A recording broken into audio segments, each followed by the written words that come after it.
Hey, what's up, Octavius? Hey, Dill. I'm inviting him for. I knocked, by the way, Sam. If you want to shout me, Dill. Big twin, big You're getting twin. dropped, bro. Thoughts? Bro, Wait, 04's getting dropped too?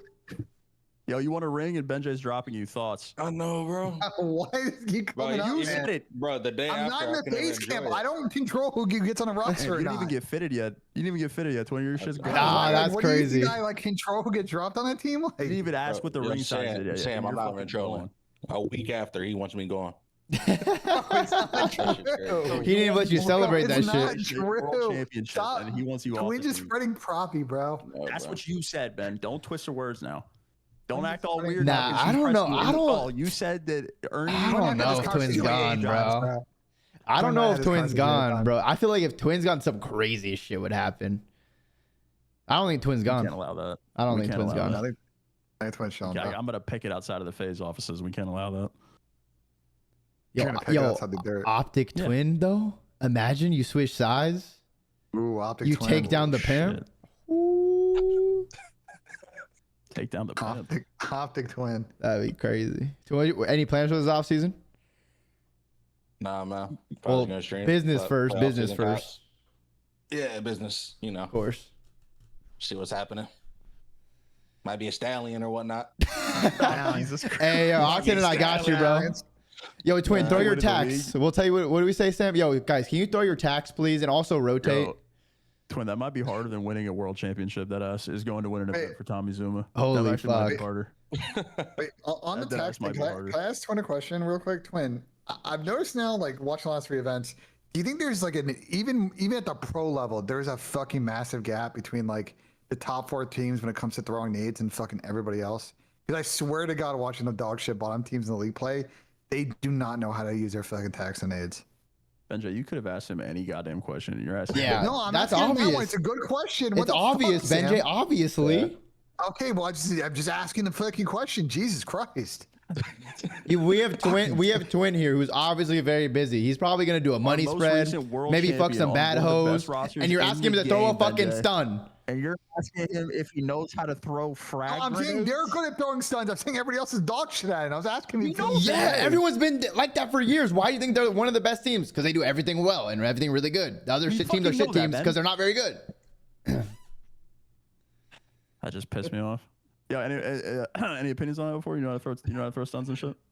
A little bit here and there. Big Crowder taught me and shit. You know. There we go. Oh, Chris is always good for that. He taught me, he Fucking taught Chris, bro. Tom, he taught fucking everyone. You weren't throwing tax though. Oh, I'm sure. No, that was Jacob in AW. Doof in AW. Nah, yeah, exactly. Well, that was Jacob. I was like, saying- throw the stunts for me, Jacob. Jacob I'm was flying teaching? in. I'm flying in. Throw the stunts for me. You guys had danger close fucking cheese. You know what you were doing, bro. Hey, if people use LMGs and shit. AW? Oh my god, Danger Close was an AW. I forgot about that. If people are gonna use I LMGs, give me one Double chance, frag bro. grenades, I that's give a me one dig. Yeah, I chance. forgot about that. if people are gonna use Wow, that's a good LMGs versus call, us, hey, everything's off. Everything's on the What table. was that, like flak? No, I was I'll like, also say this. I think more Tom was explosion dog for shit your throwing nade. grenades.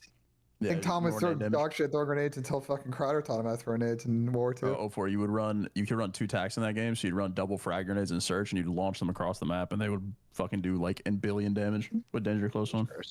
yeah. Wait, is there a game where you use like a walking trophy? Or- AW was AW too, right? AW. No, I don't think AW. IW. Didn't AW it didn't have the what's it called, like the power up? Fucking little drone on you. Yeah. No one used an AW if it was, but it might not have been in the game. Oh, they had fucking I think it was active the camo at the beginning was of it AW. Centurion or whatever in IW. You Yeah, had, like the Centurion. one trophy pop, the mobile trophy pop. That shit was the Stone Age, bro. I can't remember what happened in those games. Man, back when it Crazy. was hard. Oh my God. Should we Wait, invite wait. somebody else? Yeah, let's get someone in here. Let's get someone in here. Maybe you have a question for Big Twin or Big Octane. Beans is an unrestricted free agent, guys. Heads up. Okay. Shout out to Ben. Ben I had a know. good fucking EWC. Wait, Beans is good, Sam. Well, I don't know why you're such an What's good, asshole. Ben? By the way, Okay. Yo, what's my bad. good? what's up, Ben? Hey, Unfortunately, bro. I don't have a question for them, but I was Sure, just Bob. wondering, like, at what point does Hex step in? You know, since Shotzi's duo is Hook and they have one together. I know you can't speak for Hex, but at what point does he step in and override the team's decision? Just wanted to know what you thought about I feel like that. this is a lot more difficult to step into and override the decision just because of all the success of this team. So So, I mean, maybe he would, but like, it's kind of a win-win no matter what Optic does. Whether they keep Hook or whether they get Hydra, they're still going to be fucking disgusting. But I feel like this one's a lot different than like the Mercules and GMZ1 and Hex stepping in to get Merc. Because like, they're really fucking good. With Hector, he does not like stepping into the team unless they're losing. If it's a losing situation, he will take control. But usually when they're like in win mode, he usually kind of goes with endorses whatever the team wants to do, as long as they're using obviously logic and not being idiots. Twin, why don't you start us off? If you're the GM, would you drop Hook? Not even necessarily the GM. Nah, I'm just kidding. Like, You can't do player juju. You dropping it? The player juju is a real thing. Yeah. Wait, I think Paco's like 10 times Kyler or something.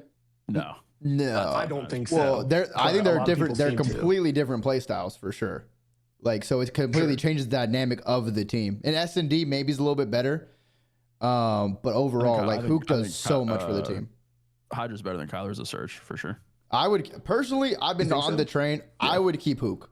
I've been just based on him and Shotzi's history together and how much they've won. I would personally keep Hook. And he's the whole team is like the most unproblematic people ever. The only problem is sometimes Dashy will snap a webcam here and there. Other than that, like Merc, Shotzi, and fucking Hook aren't causing internal team issues or anything. So personally, I would keep Hook. That's my biggest thing too. Personally, just based on that history with Shotzi. Obviously. Yeah. So just the other thing was oh shit, my bad. No, go ahead. I think it's that hard to fix fucking S&D with Kyler. Or that hard. Yeah, stop making him plant the bombs 6 times a map. Yeah.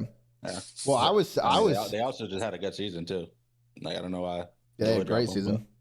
The off season before everyone wants Optic changes because that's how it works. Yeah. I'll tell you, if I'm Paco, we're gonna be talking about Hook. We're gonna talk about Hook or Paco for the next 2 months. Yep. Everyone's gonna be sick of hearing about them by the time everything gets announced. I mean, to be honest, in S&D, like I actually expected Shotzi to be, for what Hook was doing and how he was playing the bomb every round. Like I need Shotzi to be frying harder, to be honest, in search. Like I wouldn't. He was at EWC. Yeah. Like once they. Yeah, I was gonna say once he was. Once they did, but like early the whole year, Benjay. Like that's what I expect out of Ant. I expect Ant to do that and do that consistently. So him not doing that consistently. He can't really do what he does consistently though. I mean, he's done it in the past though. Not on like a consistent. At Champs? I mean, bro, he's took over a lot. That's an event. What's consistent? Like throughout half the season, like because the way how many kills are consistent and like. Well, like. Is that what you're saying?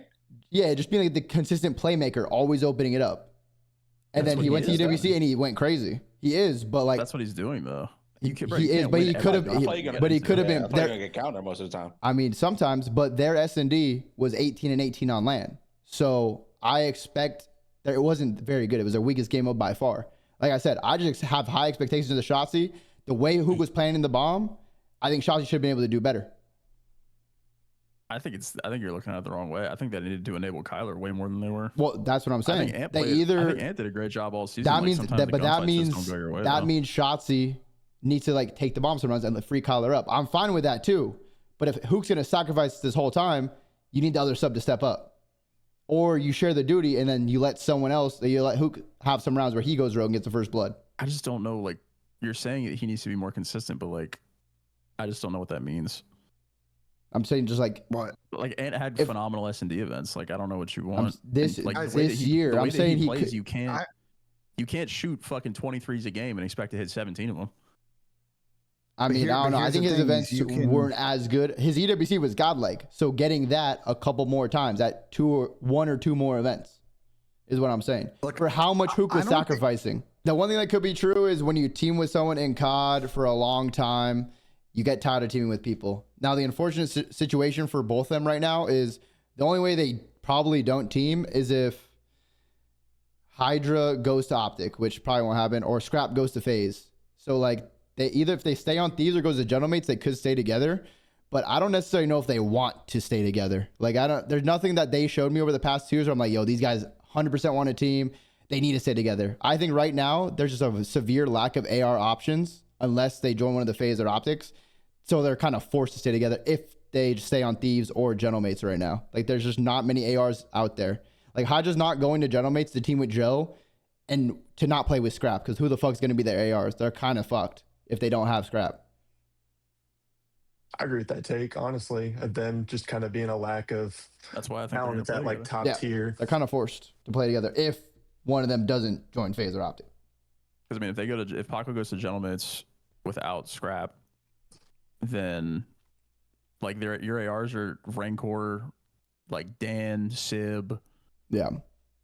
Not bad They're good ARs, players, but not good like the players, but yeah. not not like- S tier. It's not top 5. Yeah. It's like high B, A tier talent instead of S You would tier. need you would need a buyout from somebody, and then that's obviously always sketchy because you don't know what that situation looks like. Yeah. I got you for sure. Well, thanks guys for your time. I appreciate it. Of course, bro. No problem. No Appreciate problem. you. If you guys want to take the next question, my food is here, so I will. I bet. Let you guys Sam, go who after. should we drag? Sam, you pick. You let me know who to pick. Oh, he's here? Okay, bet he's here. Yeah, yeah. Well, Guys, here's the thing, right? Scrap When it. it got- Here we go. Here we go. Okay, see, here the conundrum here, right? You have You to want think to talk about to his this. daddy, Tony? This is multifaceted here, right? You have to think about Okay. this. You know, the Okay. connective tissue of this phase roster, is it enough to split, Okay. right? Hydra and Scrap Okay. potentially on the board. K-Sam, we know he loves him, plays Counter-Strike with him. It's gonna be a combo. He's Counter-Strike. Man, we got 04 in here right now. And you're talking Hydra. We can talk scrap. Hydra too? Come on. 04 's So I right didn't know. I wouldn't do it 04. Fuck that. here. Fuck that. Well, I know if your name starts with A, you can play on I was FaZe, then automatically Hey, once you're out there. absolutely, Hodor. Absolutely. What's up, boys? How we doing? Wait, hold Once on. Do you again, have Mr. another Ben. question or was What's up, that Tony? it? Oh, well, also, I was going to Yeah, ask, talk what to do you us. think is like the next best team outside of Scrap and Hydra? Like, that could be formed? Like if You they're mean- locked up, like on Thieves or something? Yeah, like if, say, Paco goes to, like, the Gentlemates, like, who's going to be with Paco and Joe Deceives? I think Scrap. If would he be at goes that there, point. probably scrap. If he goes there, I don't really see Paco going to Gentlemates. I mean, there could be a weird world where like if Scrap went to FaZe, I feel like Paco would just probably be begging Scrap not to do that and just stay on Thieves with him or something, because then he's just alone. He has like no top 5 AR with him. It's kind of like weird. Unless, they can get a Booza actually. If Scrap goes to FaZe, he'll at least be able to get like a Booza or something. I but- just think if they were to split, then they would both just go to Optic and FaZe, and if they stay together, they go to Gentlemates. Yeah, Yeah. Yo, Twin, can you mute real quick? Yeah, no problem, John. Yeah, just F out real quick. Yeah, I think Hydra will obviously want to join our team, and then if our team doesn't change, I definitely think he'll probably go to FaZe, Yeah, and I think if they stay together, they just go. and I think Scrap will go with him. Oh, you think he'll And go if to- FaZe didn't want to change, Yeah. I think To I think FaZe? if FaZe can get both Scrap and Hydra, they're going to do it. If they can, but that's gonna be probably. I mean, Hydra. Well, they would want to play there because they're playing with Simp too. But I feel like 100%. Scrap is more so a lock. But then at that point, Hydra's like, oh shit, I should probably just go there too. But I don't know. Yeah. That's a tough call to make. That's a tough call to make. All Dude, right, did 04 I come see back. Alpha 04 out of the call? Like he's gone. 04 come back. Hey, let's go 04. Yeah, good, yeah, good. Yo, Yeah, absolutely. Good. What's good? It's good, Twin. How we living, Twin? Going on, Trent? That's the world champ. That's the world champ. Crazy. I wouldn't do that shit 04, I swear. Yeah, that's just shit's faded. Shit's faded. I would appreciate you. bro. Hey, you have a good one, bro. Zinni, I got a question for you. Go ahead, man. How did you guys fuck up the team picks yesterday? Like, how did that happen? Well, Seth was Like supposed what? to play, and then he didn't, so Pomage got thrown in. That Pomage. Oh, damn. Yeah. And then it's Porter. not And then against Porter Lamage, didn't. And then right? Porter didn't pick why me. Why did Porter not pick fucking Dylan? That was so obvious. Like, what? There's been. I've harassed him in the past before. Well, I mean, it's because Dill also dropped me in Black Ops 4, so I didn't want to play with him. Oh, Ah. Oh, shit. there's underlying. Shout out underlying Cash beef. App for the 25 gifted. Got the kill bounty on Hey, Crimp 6. W Cash App. W Cash App.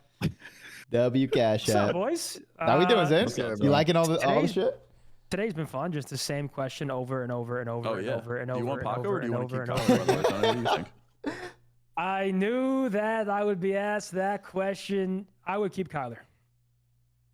But I don't Agreed. think there's a wrong decision. Also I think agreed. that's Paco, you're Also loving agreed. life right now. Like I think, Well, like I personally, my vote is personally Kyler, but I think it's damned if you Okay. do, damned if you don't. I don't think there's Just really. is it just a I- if it ain't I don't broke, think don't fix there's- it? Yeah, I mean, I just think they're everything you want in a team. I think like everyone's like, oh, the comms aren't enough, but the comms are enough, bro. When you listen to their listenings, he's like the blood of the team. He's the actual heart. Like he makes the game easier for a team of unbelievable superstars. Like I do think people are a bit spoiled. It's like, yeah, they wanted them to go 8 for 8, but they've won 50% of the last 8 tournaments, and they've been in every single grand final. Like you can't ask for much more than your team being in every single grand final. Like in every single tournament this year, they were the favorite to win, I would say. Right? Like how often? Yeah, pretty much. Yeah, everyone mostly had Optic. The only time I would say no is when Thieves was on that like fucking crazy run in the middle of the year. Yeah, but yeah. And like I don't know, I just love the story of the team. I think they love playing together. Like Kyler specifically, like I don't think there's a better teammate out there. There's no one that plays the game more. There's no one that's nicer of a guy. Like I think he's a complete package. Do I think he can be a little better in Search and Destroy? Yeah.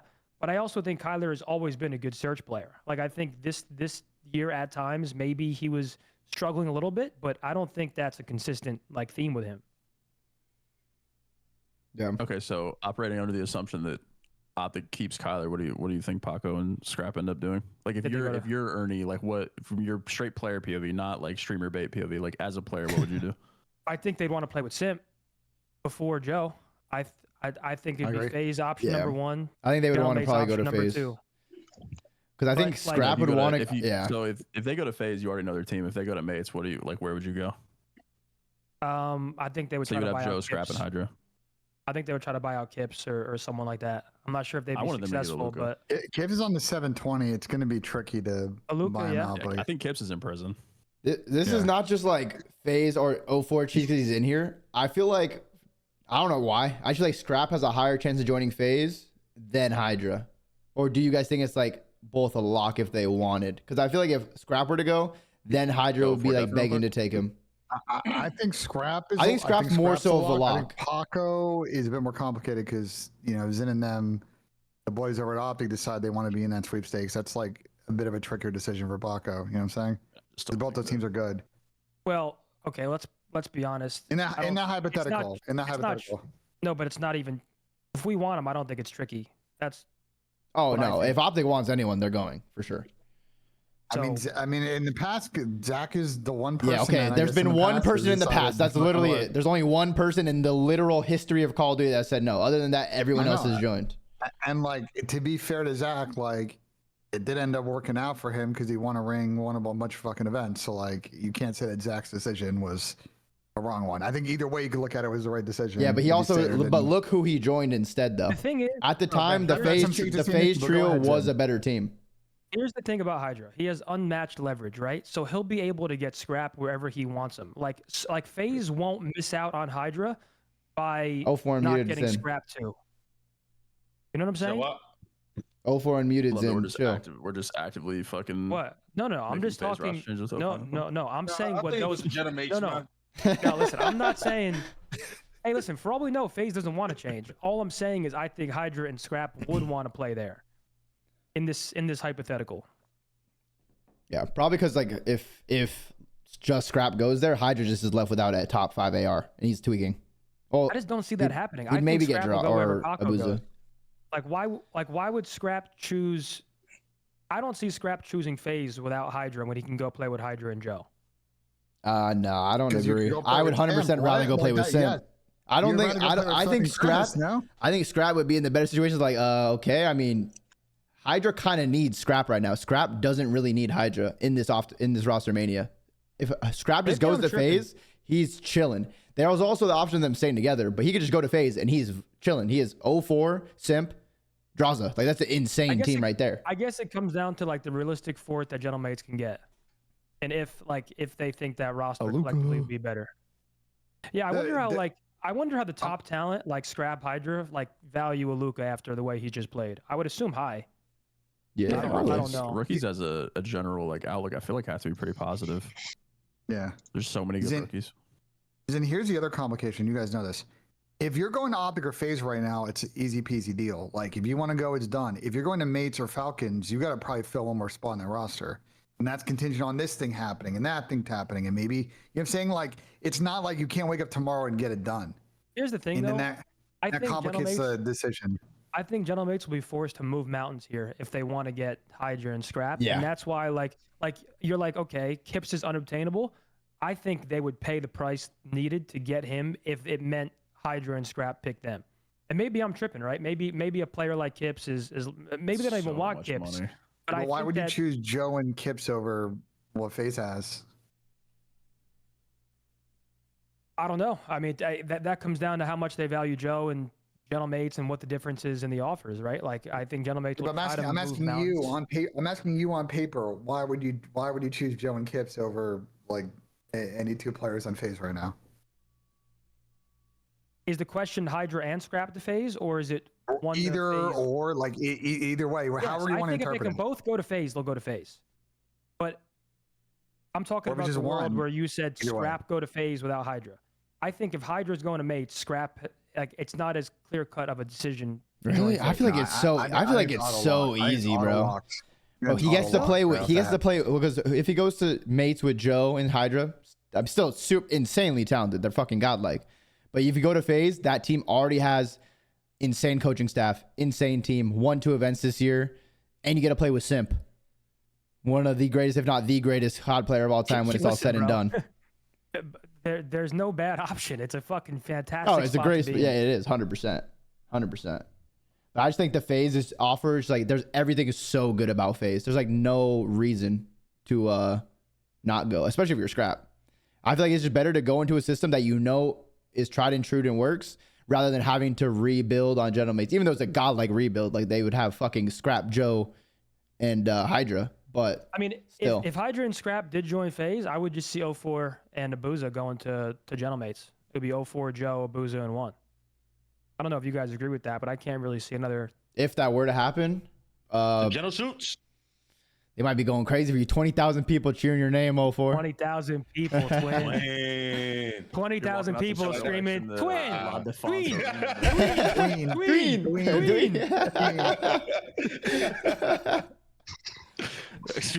Well, but that would, if that were to happen, like they would get any fourth they want. If it was Twin, Abuza, Joe, like every AR would want to play there. So they would have the pick of the litter, and they would get someone really good. The team that I think might be like in a weird spot is Thieves. Like, I don't know who Thieves can put around Neum and Abizi, assuming that those two are not moving. That makes them like still a top 4 team. Bro, shit. Like, I think Rencore is really interesting. I think like if I'm Toronto or Thieves, I'm definitely like already talking to Rencore, because I do think out of all the possible options, like Rencore is up there. Ghosty, Crimp, guys. The thing with Crep is I'm not sure if you can even buy him out. We don't know how G2 operates in the sense of would they sell Crep? I think Kyle. I think Kyle. I'll tell you of all the free agents. I think Kyle is gettable. Joe's obviously going nowhere. Lurks is on the 1980 720. He's going nowhere. Yeah, he's in prison. I think Kips. I think is. I mean, Kips. I think like could force his way out, but it'd be expensive. Yeah, so like I think it's more than likely prison for him. I'm gonna keep it a buck with G2. How expensive? Like Joe level or more than Joe? For who? For Kips? Nah, less. Probably both 6-figure buyouts. Yeah, less Kips probably a little bit less, but probably close. But I just don't think any team is gonna want to pay that for him, because if it's like 100K, like that's a lot, and very few teams actually spend money. If Genomates I think Kyle's gettable. I don't know. I just think it's a weird spot to be in if you're G2 as well, right? Because like if you do sell Crimp, you're in a similar situation to Toronto, where like, what do you do then? Like, I definitely think you can build a solid mid-pack team, but like, is G2 okay with still being that like 6 through 8 team consistently? Yeah. To be honest, they don't spend much money either. That's the thing. So like they overachieve. Like they spend around the same money as like the bottom 4 teams, but they have a 4th, they had a 6th, they made champs. So like they had decent placings for the amount of money they spend, but they really don't invest heavily. The one thing they have is a team house, which is nice. Makes it a little bit better. Fucking team. Do we ask answer one? Did we answer your question? Yeah, what's that one? You just been chilling here. Oh, yo, I've been listening. Yeah, what's that one? Derailed all this shit. Go ahead, one. Y'all know more than me, so I've been listening. You're good. Yeah, I had a couple questions, like maybe two and a statement, but I just wanted to know, and I'm glad Zin is here. From your points, does talking about Hydra coming to Optic is kind of disrespecting Hooks? Because I feel like, yeah, maybe in finals he wasn't like frying like maybe people want him to do, but I Yeah. feel like he's been playing really, really good, and like a good image of that is the series against FaZe at AWC. Like he's been frying. Not the first map, obviously, but I mean he's impactful, and I feel like he's a really important player. Okay.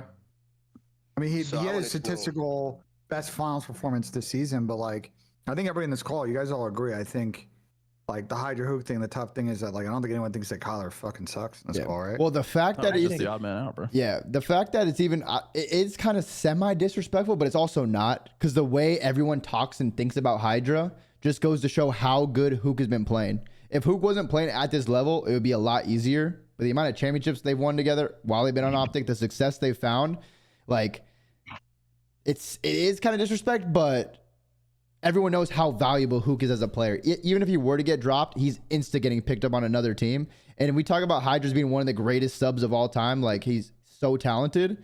He's generational. So, like, the fact that it's even a conversation is also a little bit respect to Hook. Like, it's not just so easy, because I'm of the opinion they should keep Hook. So that just goes to show how valuable and how good he is as a player.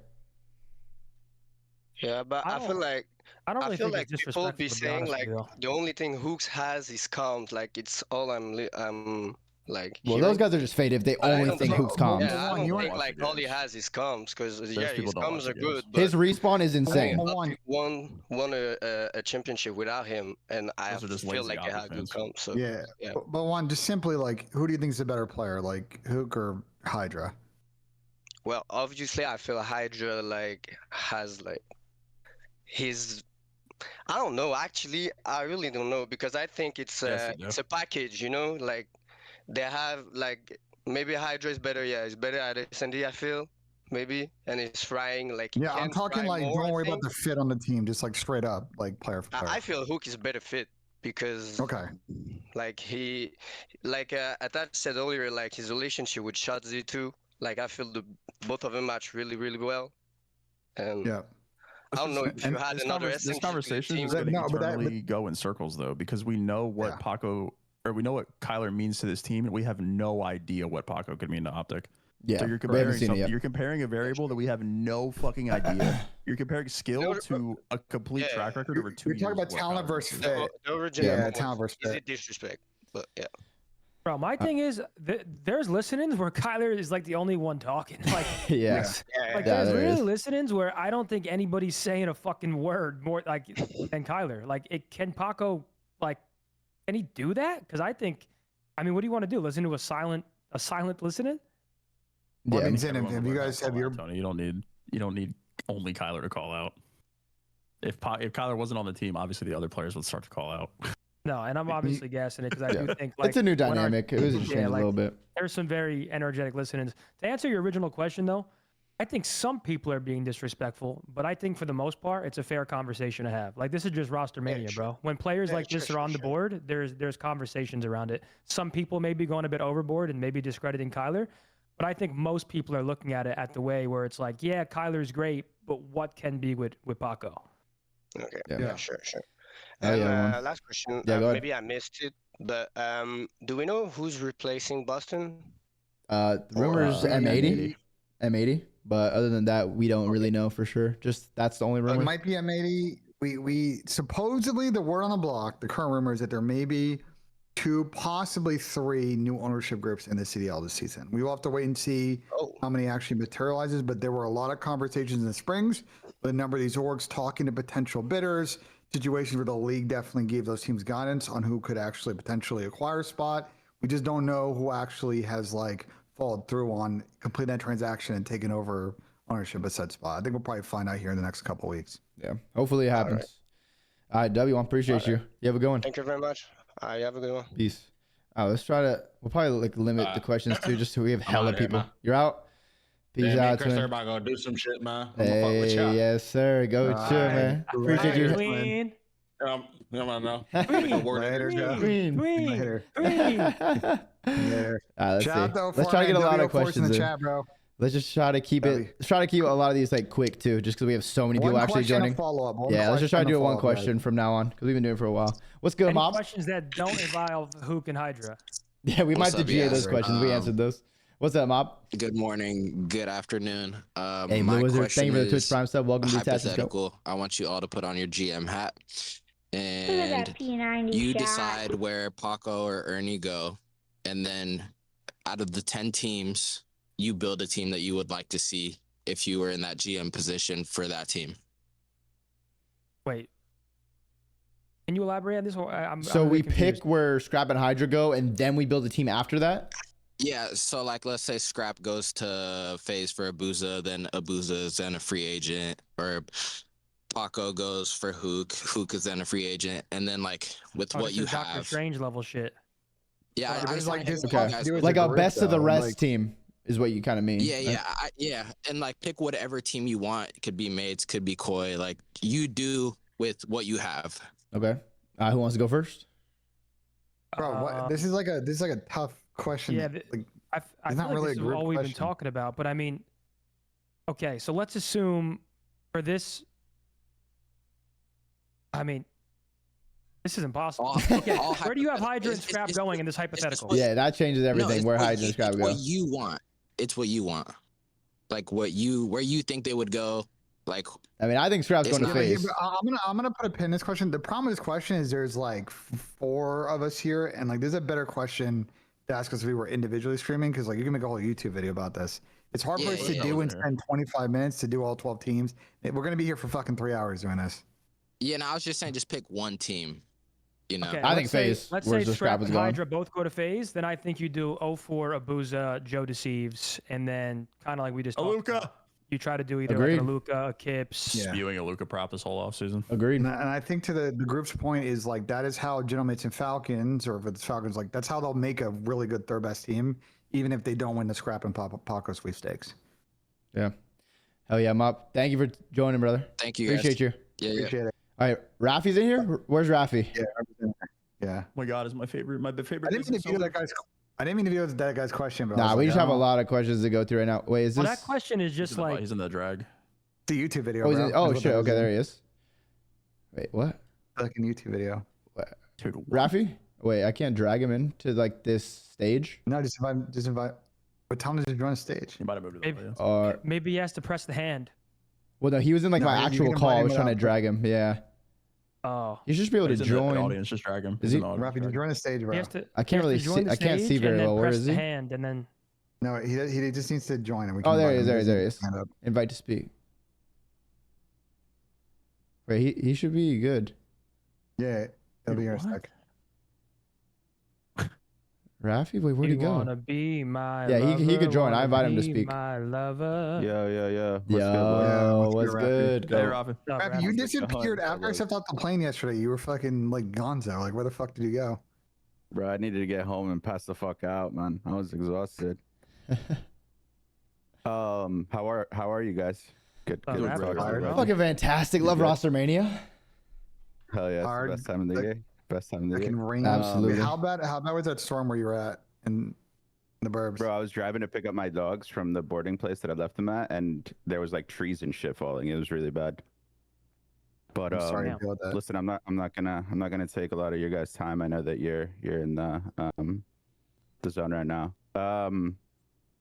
What in your guys' minds, obviously use some hypothesis, some educated guesses here, makes a competitive roster from a dollar perspective? I think that's what it's gonna come down to beyond the Like a top hard dogs dollar of figure? like yeah, Mm. like let's talk about it for a second. If you think about some of the teams that are probably just going to stick, or some of the teams that are going to get ultra aggressive and they're going to have to open up the wallets, right? Yeah. I'm not saying that spending a ton of money makes you a good roster. Obviously, spending doesn't necessarily result in wins and success, but I do think that you're going to have to probably be a little bit more aggressive this year with so many great FAs out there. What do you guys, in your opinion, give me like a ballpark number, makes you at minimum a top 6 contender from a budget spend perspective?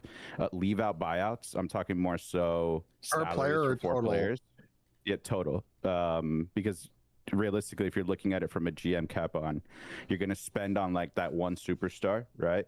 And then you're going to have to like backfill the other 3 and do it in a cadence, right? So I'm thinking out loud here, and I want to hear from your guys' perspectives on what that number would be. For top 6? A top 6? For top 6, I have a number, and I'm saying this. I'm not trying to make this joke, so don't roast me in chat. Okay. But I think in order to build $600,000. $600,000 or $700,000, if you split that 4 ways, I think would be probably like that's right. That would be like the nice spot where you're gonna like guarantee the couple of role players you want. But to your point, if you're paying someone like 250, like you can make it work 3. I also think on average 175K. Yeah, and like super low 6 figures. I think the dangerous thing about your question there, Rafi, is that the money is important, but when you're talking about the players that you could get for that money, you're not getting guarantees. You're getting players that you're hoping pan out, and you're giving money that like either deserve it from a previous season. We'll use like, I don't know, Krem, for example.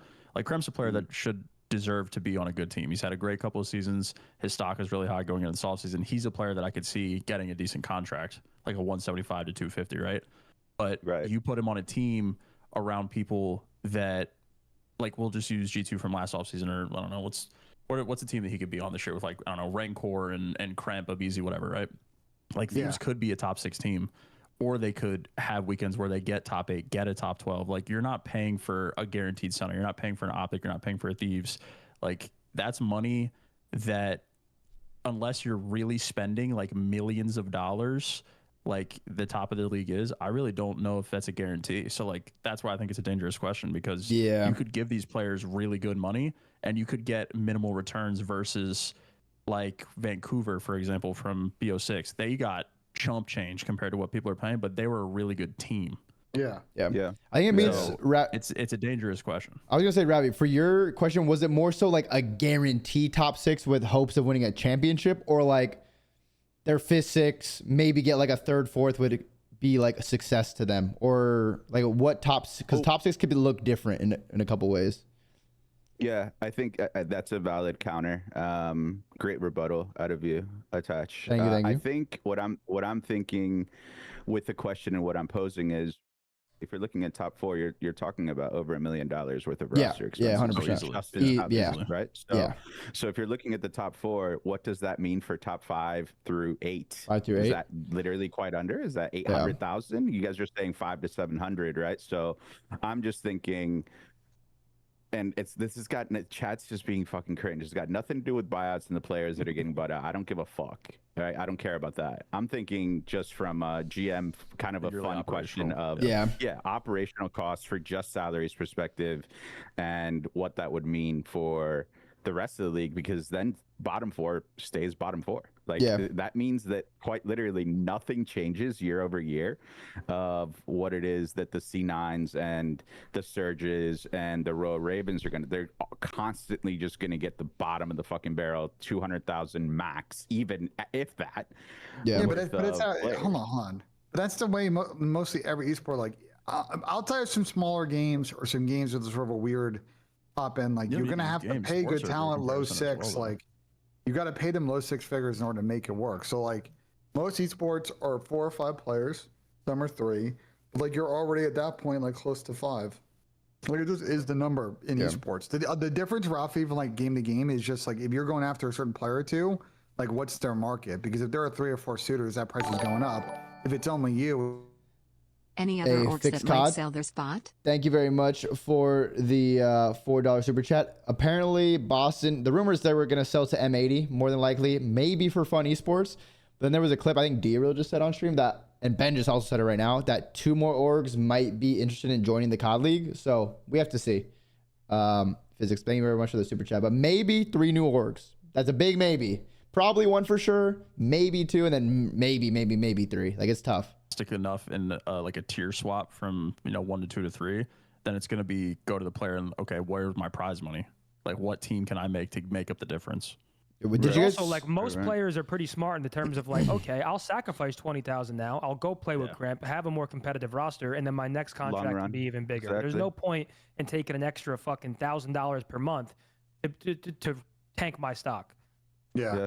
There's definitely nuances behind everything, and players that are left over sometimes trapped on their roster, right, that aren't going to really move. But that's why I think there's a lot of reluctance to spend in the mid pack of the league, is because you really never know who's going to work. Like, you don't want to fork out, $800 to $1.2 million for a top 4 quote team or top 6 team, and they get outperformed all season by guys that are making 200 total. Yeah, because at that point you're paying a fucking $1 million to hopefully upset one of these Goliath teams. Like, there is no guarantees. Like, you pay $1 million, you place top 6 all year. Hell yeah, we placed top 6. Now what do we like? What did that get us? I think a lot of these teams, depending on how Rostermania works out this year too. Like, let's say Scrap goes to fucking FaZe, Hydra, maybe Optic, maybe goes to Gentlemates, whatever. But like, the other orgs probably won't have to spend as much this year. I don't think there's going to be too many like bidding wars aside from like Scrap and Hydra maybe. Other than that, there's not going to be like an insane bidding war for any players. I just don't think any players are like that out there. You say that, but I actually disagree, Dill. I actually but for who think though? Like maybe a Luca, maybe a Luca. No, outside Optic, FaZe, Gentlemates, I can definitely see like Falcons, Thieves, Koi, like G2, G2, like really trying to do something. It's gonna be a bloodbath for those Surge also. 16 players. This Pred and Simp duo, or Sib, sorry, duo on Surge is interesting to me. I'm not as out on AG as a lot of people are, but I'm curious as to what Surge is looking like this year, because if Surge wants to build around Pred and Sib, they have to be spending again, because there's no way this would be possible. Yeah, but there's been rumors for 3-4 years about Vancouver spending money. I will believe it when I see it. I'm convinced at this point that they're putting that out there to try and entice people to come when they have no intention of like upping the budget on that situation. That's just my like conspiracy theory. Well, then, that's the dumbest conspiracy theory of all time. No, but they've been spreading that rumor for like fucking since they were Seattle. Oh, we're gonna rebrand to Vancouver and spend money. What do they get from saying, "Hey, we're gonna spend and we're gonna get Fred and Sid," and then they don't? They're trying to entice people to like come there and play there and like entice them because it's not real. Then the only the point I'm trying to make to you, it's a bunch of fugazi. I'm agreeing with you. That's all point of conspiracy theory. All right. Now to further expand on the last thing I was gonna say, I think if Scrap and Hydra do go somewhere, like they take over FaZe or something, the players worth spending a lot of money on would be like the Abuzas, or if Hoop gets dropped somehow, or if 04. Like, those are the players. But after that, like, you obviously there's a little bidding war, but it's not like the ones we've seen in the past. We are getting like that S tier player. There's a lot of good B tiers around on that are free. Can buyouts become bidding wars?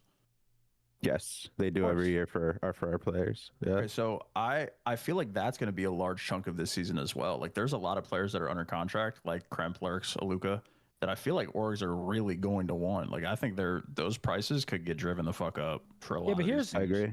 Here's what I think though. There is a human element to that, where kind of like a player taking a little bit less money for a better team. I like to think most owners will also think of that in the same way. Like, okay, my player has 3 offers. He really wants to go here. It's a $10,000 difference. I'm not going to deal him to a team he doesn't want to go to over $10,000, right? Like, let's say it's 50 and 60,000. That's exactly what happened with Merc and Optic. Like, we weren't going to say no to Optic because of a swing of a difference in $5,000-$10,000. Like, if that's where he really wanted to go, we took less money to let him go to Optic than other organizations, and that's just fact. Like, there's W owner that's only looking at dollar signs, then you're a piece of shit. Like, there is that human element. Zin's 100% correct there. Of like Ethan comes to me and he says, "No, I'd rather go here because my boy is there, and the opportunity is better there. I know I can make more deals off of brand deals, whatever. Like, the offer may not be the same dollar to dollar to a different team that's offering him more, and we're getting less on a buyout. Said OG I'm not should look tell Ethan Scrap no for Merc if they get Hydra. Can you give your opinion and ask the gents if possible? If there's $50,000, it's like, fuck, what do I do here? I mean, this is... Wait, Don said, thank you very much for the $5 super chat. On Dope Check, Don said, OG Optic Texas should look at Scrap for Merc if they get Hydra. Fuck no. I love Scrap. I love Ernesto. I ain't getting rid of Mercules, bro. I'm going to be honest. They can compare. It could be 1A, 1B type situation. But from what I've seen with Merc, top 2 since he's been in the league, I don't care. I'm keeping Scrap. Or not Scrap. I'm keeping Merc over Scrap on Optic. The literal only piece I can see moving on Optic is Hook, potentially. And even then, I'm like kind of against it. Or if Dashi randomly retires, which I highly doubt Dashi's going to retire. So I do not think they should get scrapped for Merc. Both great players, but no, I wouldn't do that. I think Merc is insane. Also a scrap, but I'm just not getting rid of Merc. I got the boys in Optic to be down to pitch in on the challenger side. Obviously, Bush mid waves, and the other owners are like, you know what? We'll try to figure out how to throw some of those everyone teams, thinks about everything more often in events to try and bring. I wouldn't think too long and hard about that. It's pretty straightforward to me. I mean, in my opinion, I'm keeping Merc. It's gonna look bad if you're Boston Breach and you get fucking dumpstered at every fucking event by a top challengers team because your team's fucking ass. So that will change a lot of dynamic. I can't say much about that. We got fucking absolutely ran through by C9, right? Like, that's the latest. Hey, but Ben, what's your point? Get that out of the way now. Wait, Ben. Wait, hold on. Wait, Ben, what's your point? I'm so confused as to what you were saying there. My point is that it's going to change how the mid to bomb tier teams operate because you do not want to be in a position where you're just the bottom tier of the league and you get ran by like whatever amateur team has more chem than your dog shit mercenary team with people that don't try. See, I disagree with you though, because I don't think Cloud9's budget would have changed anything for them this year, like within reason. And like, I don't think it makes sense for the 12th place team to be a high paid team if they fucking suck. I think there should be a bare minimum guarantee of a facility and these players living together. Like, I think there should be basic guarantees when you're a pro team and you're pro players. But like, to your point, if Cloud9 lose to, if you're the 12th place CDL team, I don't think you should pay, like paying a little more is not going to stop you from losing to Bush, is what I'm trying to say. Does that make sense? I'm saying it's just market pressure and performance pressure on upper management to be like, what are we doing here? Because if we continue to be dog shit, our brand's not going to gain any value because why are we going to gain? Yeah, C9 did give us team house and stuff before, unfortunately. Is so frustrated with orgs like C9 and Ravens. Yeah. And, I mean, Vancouver has had a couple of pretty good years, but it's just they just seem to be here blowing through exorbitant amounts of money and adding nothing of value. And that's why I think everyone's so frustrated because it's like, what are you like? What is your goal? It's not good PR. You're not winning. You're not fielding good players. Everyone that plays for you ends up in a worse spot because their stock goes into the shitter. Nobody likes watching your series, so everyone starts fucking hating your org, so you don't get fans from it. Like, what is the purpose of actually pick up fielding a team Neptune? and being here? Maybe a Falcons. Maybe a Toronto. I agree. I think maybe LAT. I can see him going to those three loud and teams. Clear to someone like Jack at C9, right? I think maybe they were in a survival year. Maybe they bled out far too early. I mean, if you look at C9, they inherited some of the fucking best players in the league, right? And they got insta-sold. So what do you do as an organization after surviving and paying your players $2,000 a month to get dead last and not have any sort of MTX sales because nobody buys shit of teams that aren't winning? Right. So what do you do this year? I think this year will be eye-opening to see if some of these organizations then start opening up the wallet a little bit more, or if they stay stagnant. What is the league going to do? Because guys, I didn't rob C9. Yes, they paid me 6 figures and they were ordering me 2 meals of food a day. I didn't rob them. That's why I was questioning Daniel about the oversight from the CDL on a lot of these orgs because they're just operating with complete autonomy as like an individual entity within the league. And it just looks team speak. It's team speak. But there's no minimums. There's no. I agree with you, and that's the biggest problem. He kind of agreed in the moment.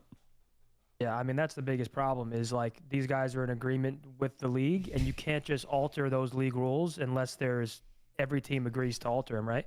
Like the CDL, it's tough for the CDL to go to Cloud9 and say, "Hey, you need to spend more money." The C9 can say, "Why? Why do I have to do that?" Why exactly? To be fair, there are other levers. So there are other levers, and we've talked about this, Sam, on the show. And Daniel, we covered a few of those on an episode with Daniel. One is the changes that they have made to how MTX is paid out.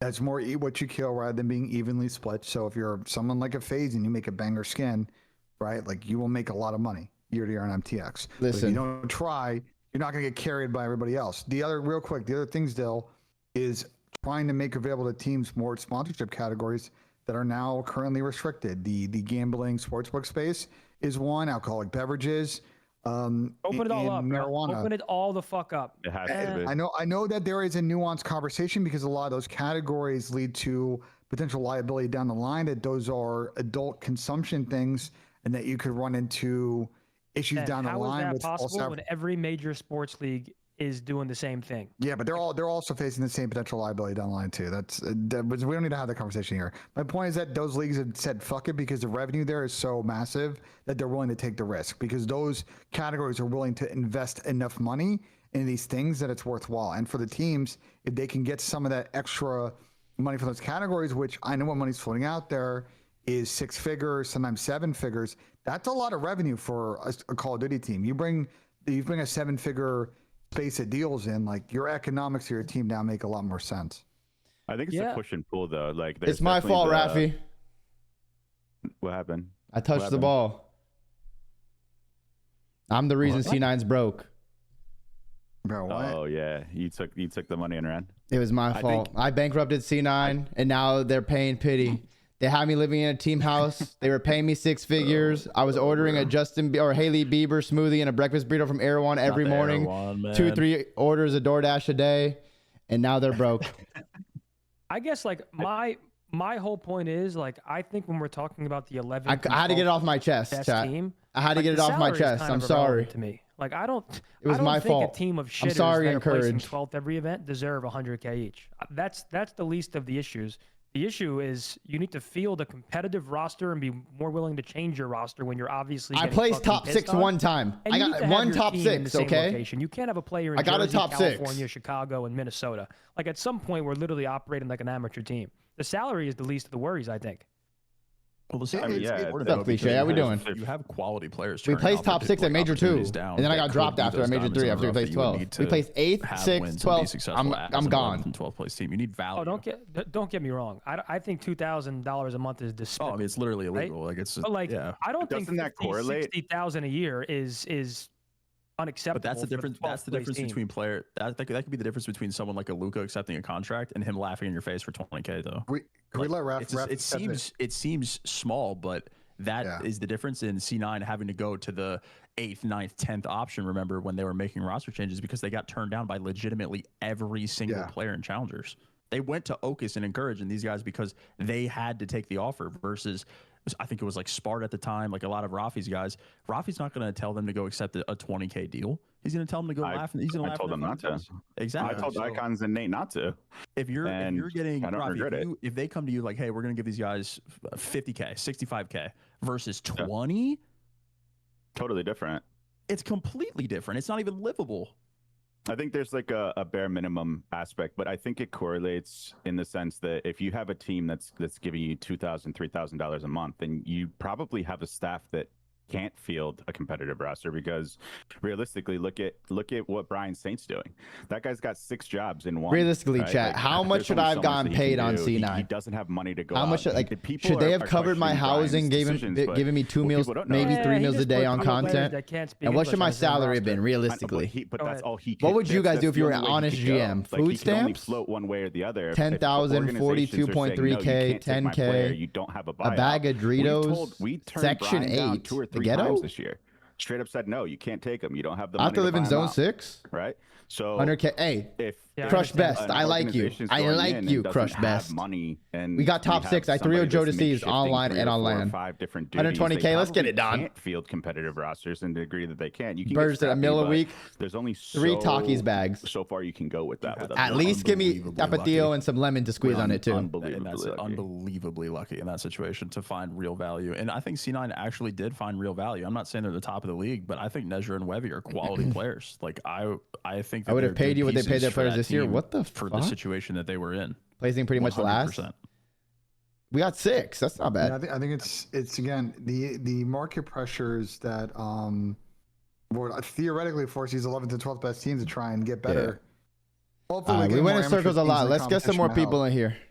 Yeah. Let's get some more people too. Wait, Rafi, you can chill if you want to. Yeah, you could just chill, Rafi. Group leader, Dill. Rafi, you could chill too. The group leader made an executive. Yeah, I mean, people are bored about this shit. We don't care about the money. We want to see Hydra go to Optic and Scrap with the FaZe. Let's go. Let's answer some more Hydra questions. Hey, guys, Scrap and Hydra to FaZe and Optic. There's questions GA'd. We already talked about that 8,000 times. What's good, W? Yeah. What's good, guys? Can you hear me? Yeah, we hear you. We hear you. All right. So look, I don't even want to get on that Scrap and Hydra stuff. I like already that. Just put it in the chat. Hook number 1. Why are we not discussing this? He has been around since the age of time. Advanced Warfare, Halo 3. The dude is the best. There's no debating it anymore. He's done it through and through, time and time again. The disrespect level is off the chain. I can't believe it.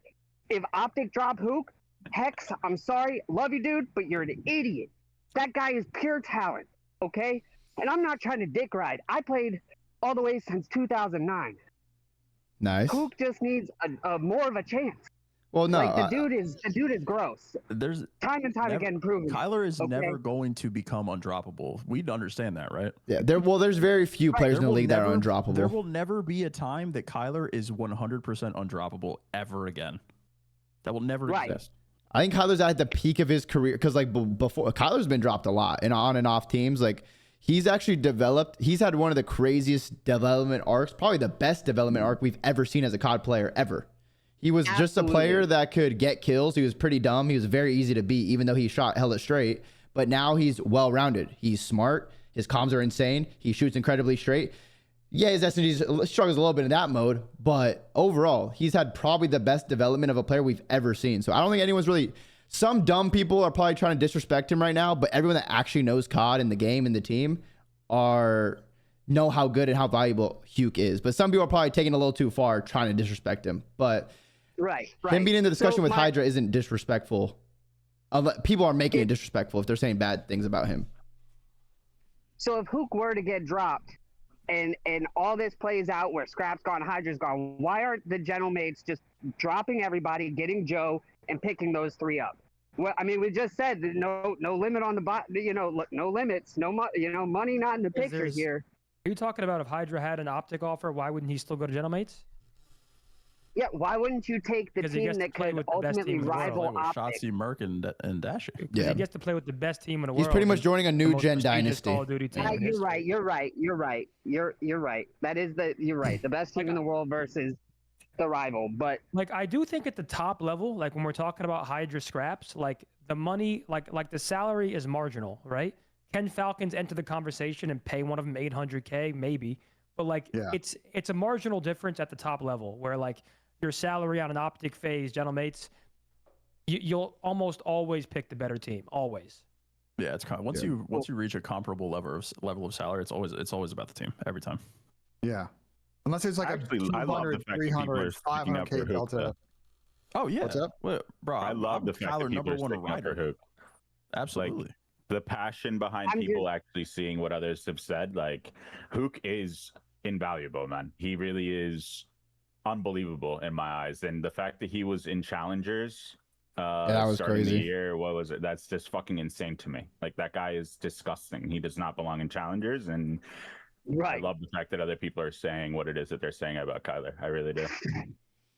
All right, hell yeah. I like what Dill said like not too long ago. Like, is it disrespectful that we're having this conversation because we're talking about Hydra, who is the probably one like top 3 player or a top 3 sub in the league. The fact that we're even having the conversation about Kyler not being dropped, I feel like is more respectful than it is disrespectful. Yeah. If it was a couple years ago, he would have insta got dropped. Before the whole BO6 thing, insta. But now it's like, I don't know. It's like, we should probably keep him. It's like, that seems more respectful than it is disrespectful to me in my head.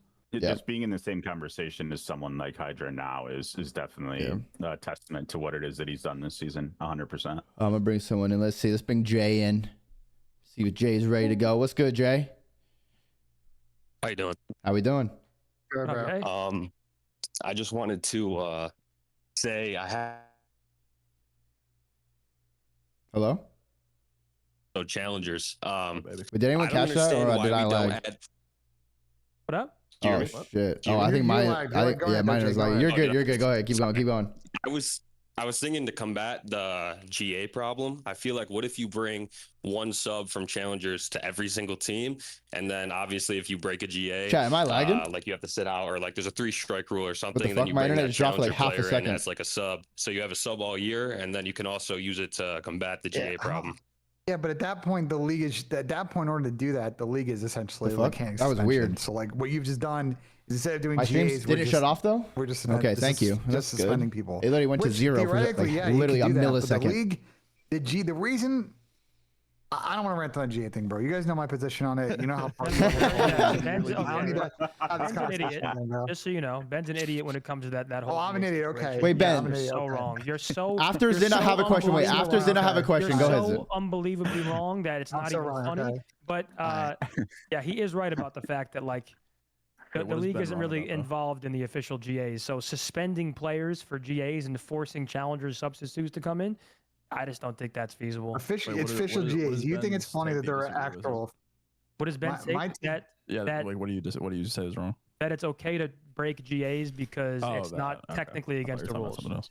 Yeah. So my point was that at the end of the season, the fact of the matter is that the GAs thing is a farcical process. So why not at the final events of the season push the limits of the GAs because there's no punishment? Bro, Ben, Pat was completely correct. And I don't want to speak in circles about the same thing because obviously you disagree. Okay. But yes, there's a certain honor that you uphold when you're a part of a league, a 48-man league, and everybody agrees to play by a set of rules. It's not acceptable to just break those rules at the end of the season to make some money when it's convenient for you. That's just you're just a genuine scumbag at that point. And yes, that matters. Yes. No, but we've had these rules for years. It's not like the rules just started this year. Bro, this season they forgot the rules of the GA chat because nobody wrote them down. Ben, can I ask you a question? Wait, Ben, can I ask you a question? That the whole thing insane? That is insane. But can I ask you a question? Can you calm down? Yeah. Are you? I think you're lashing out, and you're a little extra upset. I'm lashing out. No, yes, I think you're lashing out about this situation. Ben, are you gonna let me talk? Because I think you're lashing out because you made a very good PowerPoint that you worked hard on, and people kind of took it as a joke. I think it was a good idea. But I feel like this is making you extra mad about the situation that the players and the GA process still is not going anywhere. It's not improving when you worked hard to try and see and improve it. Because you've talked about that for years. How long have you known me? A pretty long time. Probably over 10 years. How long have I been talking about how dumb I think the whole GA process is? For years. Wait, why though? For years. Ben, you've been saying it. I think. What do you mean why? I think the GA process is actually perfect as long as people have honor. You think it's perfect? Yes, brother, because here's what happens. Yes. Here we go. I think going into every single year, you wouldn't change a single thing about how it's done. What can you change? You wouldn't change a single thing. You think right now it's perfect as is. The GA process is sent to all the players. Every team gets a representative. I think Zin's tweaking. I'm going to let them fight it out. I'm not going to get involved yet. I think Zin tweaked a little bit about that. You lose practice, which hurts your team. It's damn near perfect. There's a lot. Wait, Zin. So it can't be improved. That's the most surface level. No, get Zin. Don't say Dill. Say Zin. Say Zin. Okay. Zin, you're aware that you can't say that it's that black and white, Zin. You literally played. You know how that shit goes. Okay, so what do you change though? That take is worse than my take. That was a bad take. I'm not gonna lie, that was a bad take. That was a bad take. I disagree, because what do you change? Bro, these pros don't even uphold the GA. They don't ban teams for snaking. Bro, Sib snaked 10 times last season, and we just talked our way out of a week-long ban. Like, the GAs are not upheld anymore. It should be better. Banned, I thought. No, fuck no. I gave my phone to Lamar and he got us out of it. Yeah, once banned. Listen, here's the problem with GA chat. The issue with the GA process is it's a farcical process that is sometimes applied and sometimes maybe not applied. It is like, if you want to uphold general rules and have punishments, uphold the punishments. But every single year we talk about, I'll give you an example of a situation. Remember 2 years ago? Didn't get punished, to be fair. Remember 2 years ago? General mates barely got punished this year till the end. Remember 2 years ago when Paco stair glitched on Skyline at the first fucking event? They didn't get punished. These were sitting here waiting to get punished. I can't believe the whole community is agreeing with Ben. Oh my God. My thing is this, and that's why I put together that PowerPoint. It's insane. I don't mind if the league is not going to do anything, developers aren't going to do anything, the players want to organize and have a process. But the process they have now is like the most like 5-year-old playground bullshit of all time. And it has real repercussions. These players and teams, like, why not make it more organized so you can actually enforce the fucking punishments? Because if you enforce the punishments, then Real's not going to try and fucking slide the fuse at EWC at the end of the season, because then he actually gets punished. There's actually heat behind trying to break that rule. That was my point. Yes, but it's hard to punish someone at the end of the season, but that doesn't make it right. Just like definitely technically correct that it's hard to punish because obviously you can't withhold practice when the game is about to end. And for next year, you definitely can. Where the integrity bro, they do that European football. What if he's not they're not doing that, but if it was taken more serious, they could, but they don't take it as serious as they. In world football, they do this. They will roll punishment over. You know what the players should do? Is this faded? Is this faded? The players should all put a $5,000 security deposit at the beginning of the season, and they lose their money if they break the fucking rules. Honestly, that's insane. Well, but some players it doesn't really hurt as much. Good luck getting fucking Levy to cough up 5K. Wait, Zin. Yeah, good luck, wait, Zin. Someone actually brought this up too. I'll hold the cash. Oh, you'll hold it? Now we find the gimmick, yeah. You hold it? No, the biggest thing, the Chandler actually brought it up too. The top teams naturally get punished less about this too, because everyone wants to scrim them, which is very true.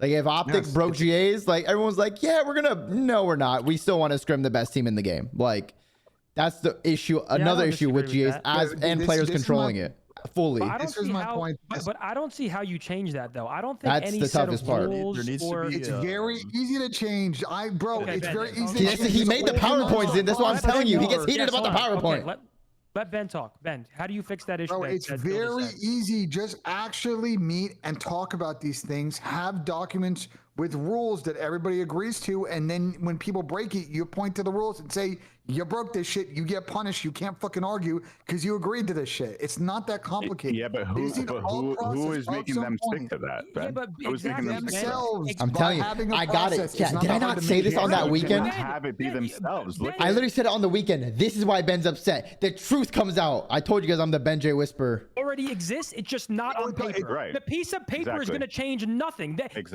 Exactly what you just said already exists. Besides, you want to put it on a piece of paper. That means nothing. Bro, the way the GA chat works now is whenever they ban shit, there's no conversation. It's just voting in that chat. They don't even like talk to each other. Nobody's it will rarely. Lobby. What's your point? My point is that is a farcical What's the piece of paper going to change? Lack of process. Just add some more process. How do you force it though? That's what I'm saying. Zin's making Ben J tweet. This is exactly what Ben J means about the thing. It sounds like if you came and said, look, let's say Optic. Okay, rules, everybody agree. You get listen. No, Zin, it's not that hard. You say here are the rules. Here is our process. You want to appeal. Here is the process for appeal. You get heard between a peer of representatives from 5 or 6 teams, whatever, and everybody on every team agrees to it. You point to that document and say, if you broke it, too fucking bad, you broke the rules. It would be much better than what they have now. Zin, they agreed to GAs this year and nobody wrote them down, so nobody knew what they were. It's the same exact thing, just not on paper. I don't think you understand that. It would be better than what they have now. It would be better than what they have now. Dill just Dill just said the top teams get punished. Ben, I'm talking. You hate when you get interrupted and you keep. Ben, let him talk. Wait, Ben, let him talk. Let him talk. Bill just said the top teams get punished less, correct? Because people want to scrim them. A piece of paper isn't going to change that. That's still going to exist. They're still going to want to play Optic over Cloud9 every day of the week. That's not going to change. The piece of paper won't do a fucking thing. I think you make sure on the paper that we address that issue and we make sure that punishments are handed out fairly if you break them. You have a process. Why do you act like the paper is genuinely going to make... Just because it's written down doesn't mean it's going to be enforced more. You literally are just describing how all of the fucking entire world works, how the monetary system works. Just a piece of paper. It's trust. You have a document. You just said fuck the trust. You tip the lack of trust. You tip the fact that he was upset, Ben. He was upset. He was upset. Process now, but once you build a process, they don't tip it.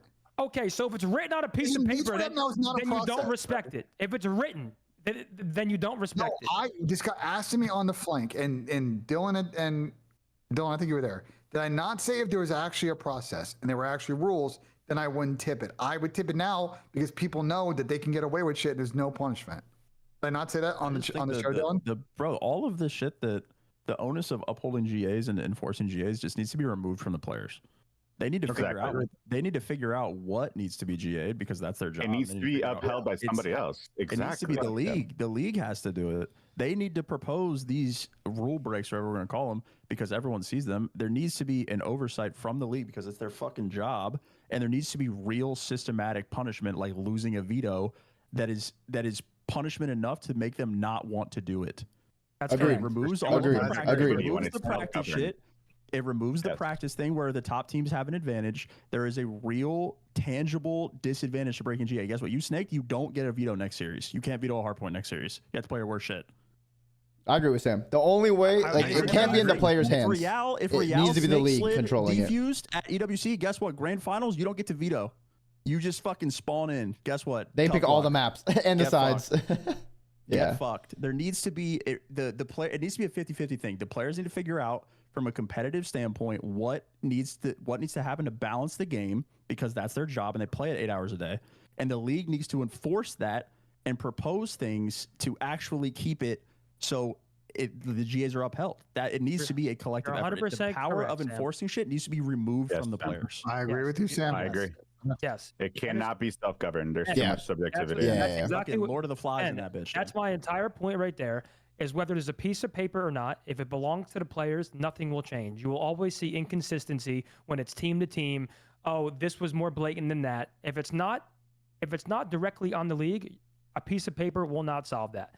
Sam's 100% correct. The league has always held a weird stance on GAs. They've always skated the line of not wanting to bring up GAs and not wanting to involve themselves. But it's to the point now where they should just embrace the GAs, dive into it, fully embrace it, and it should be governed by the league. 100%. Yeah. Here's how it says Everything imaginable over this shit. If you had a Because everybody sees when the rule breaks happen. Like the community freaks the fuck out when stuff happens. So it's not like it's going to be hard to figure out what to bring up and what to not. Like everybody sees when a rule break happens. Everyone sees when there's a snake. Everyone sees when there's a slide diffuse. Everyone sees this. Everyone sees that. The league can bring up these things in a chat and actually enforce shit with oversight, instead of having the players just, are we going to actually do anything about it? But it was optic. I'm still going to play them because they're the best team. It's like, just remove all of that. All of it is just gone immediately. Listen, I think this is a deeper combo to have probably after Rostermania, because I agree with Sam's take, but also vehemently disagree with Zinni, because I think that there is a middle step that you can do that'd be much better than what we have, but we should probably move on. Yeah, we can move on. Argue about Jay, sorry for yelling in your ear. Apologies. No, it's been a pleasure, fellas. You guys are great. Thank you again. Appreciate you, bro. I appreciate your question. Thank you. Bring someone in. Pleasure, Jay. What a guy. What a guy. All right, let's see. We got Appreciate everybody that's tuning in, bro. W. Yeah, some good questions too. Hopefully we can get some more in. I don't know if Bronco's here. Let someone else in. I'm gonna pee really quick, boys. I'll be right back. Hey, you good? You good? Oh, what's up? How we doing? How we doing? How's it going, guys? What's up, brother? Boy, Bronco, I dragged you in too, Bronco. You could just stay in here, and then we'll get your question after this, okay? Sounds good. Go ahead, T. Just curious on where you guys think best fit for Neptune would be. Good question. Yeah? Go ahead, Zin. I think Gentlemates are. I don't think Gentlemates have the leverage that they think they do by extending Neptune's contract. They had the leverage mid-season, but now that people kind of understand that he's not going to start for Gentlemates, I don't really see this huge bidding war kicking off for Neptune, especially when there's a lot of decent SMG options on the table. Like, the fact of the matter is Neptune has high stock, but definitely not as high as it once was. Like mid-season, I would say, when he was obviously proven, went crazy at Major 1. I can see Neptune going to a G2, a Falcons. Like, I think he'll go through to one of those 5 through 8 rosters pretty guaranteed. Yeah, I feel like I would just say Falcons or Toronto. Maybe best case scenario for him, maybe Thieves, but probably like Falcons, Toronto, or Toronto a new would be org. great for him. Yeah, I think Toronto would be because they have Kleenex, Kips, Neptune, and 1. That's a good roster that could they can definitely upset some people. Rafi, put DK on the team. Yeah, DK. Yep. I think if we want to go deeper though, like talk to me about what you think is the POV of someone like Neptune as a teammate, and what will be a successful environment around him from a personnel perspective. Like he's got to go to an organization that like gives a fuck. You know what I mean? Like somebody that's actually going to enable a situation that changes the narrative of someone like Neptune saying that he's a bad teammate. Okay, so then, all right, how do we fix that? Who's actually going to bring out the best in someone like Neptune? Because he's obviously one of the better players in the league, right? I personally love Travis. I think he's a good dude. I want to see where it is that you guys think he's a good fit from a teammate perspective and a makeup perspective. Bring up the team, so I'm not forgetting. The one thing I would just say real quick. No, I'm just gonna say this real quick. I just think the one time we've seen him when he's had success as a pro and stayed on the team practically the whole season since he's been picked up was that team with Rambo and Surge. So if Rambo were to go somewhere, maybe he brings Trav along with him. But Benja, you're good. You go ahead. I think for Trav, he's very talented, but like he's got to learn to get along. You gotta learn to get along with people better on these teams because like the list of people that don't want to play with you just gets longer and longer. Like it's a big warning sign if a respected veteran like Dill goes out to that timeline and says that you were the worst teammate he's ever played with. Like I just think the self-reflection on his end that like he's got a lot of talent, but he's gonna fucking waste it if he can't figure out how to like be in a team situation with people and not like kill their belief and win by like the second month of being together, third month of being together, you know? Because that guy definitely shoots fucking straight. And by the way, he can also take over games in series by himself. He could beat the top teams too. He's shown that he could beat the Optics, the Phases, and all those teams. So that's why it's a good risk to take. But yeah, he has to figure that out. I mean, he's been on the outside looking in for a bit. The fact that he wasn't a champs is the same thing with Pred, right? There's a couple of players that just weren't in there that it's kind of eye-opening as to the how and why and what's the psychology behind it, I guess, is what I would want to ponder out loud. Well, I know that Trav did scrim and try out with Falcons, but something happened between the org and his management. Like, did something happen in between the parties that they were unable to come to an agreement? I'm not really sure what it was, but like, it was looking like it was trending in the direction that it wasn't. Yeah. All right, T, thank you very much for the question, brother. Good question. Different question than the Hydra and Scrap to Phase and Optic or Phase. Yeah, Phase and Optic. W. Bronco, you're already here. What's up, man?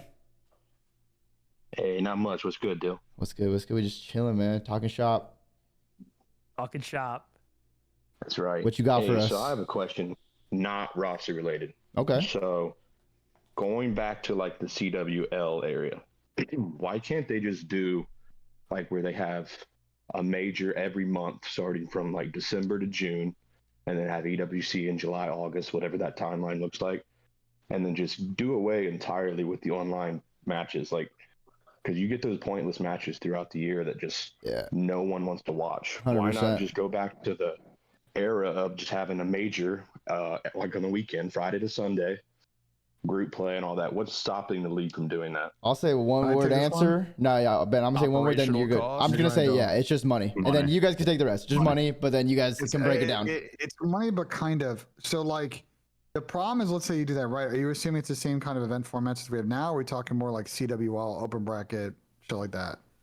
Yeah, I mean, it doesn't have to be exactly how it was back then, but like, instead of just doing the online matches where you have connectivity issues and all that, just do majors, 7 majors, and I don't know. I just feel like it'd be more.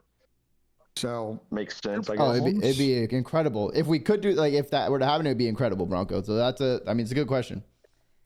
So 2 problems. One is that you're seeding a significant amount of match days that you were normally active to now being idle because you're only doing LAN content. So the amount of actual days where there's Call of Duty going on is probably like reduced by like 30%. So that's one problem to solve. The second problem is that it's a franchise league, and if you're dog shit in this franchise league, regardless of the format of the lane, you're not playing that many games, and you're suddenly telling the bottom 4 teams, hey, like, remember this promised minimum number of games you have now with all the online competition?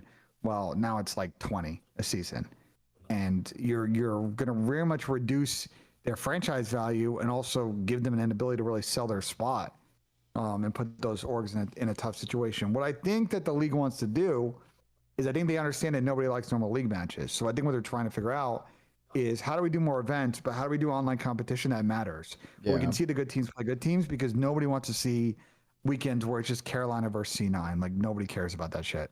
It's like the two. Yeah, that's what I was about to ask next. Is they could just do more online, and then if they still wanted to do online, they can do that. But why not just add more majors? Is that a money thing as well? It's a money The thing. operational cost of events is fucking insane. It's like minimum like 1.5 mil. Especially because you need. So the difference is, back in the CWL days, every event was funded by Activision. Now the teams are like paying for it as well, right? There's like help from the league, but like you need teams to actually want to host majors, and a lot of the teams just don't want to spend the money to host majors. Yeah, the solve for it is just leaning into the tournament format online. Like you can have your online matches or whatever, but I feel like the minor tournaments are just better viewing experiences because stuff matters more, and you're not just tuning into 10-point CDL games that no one really cares about.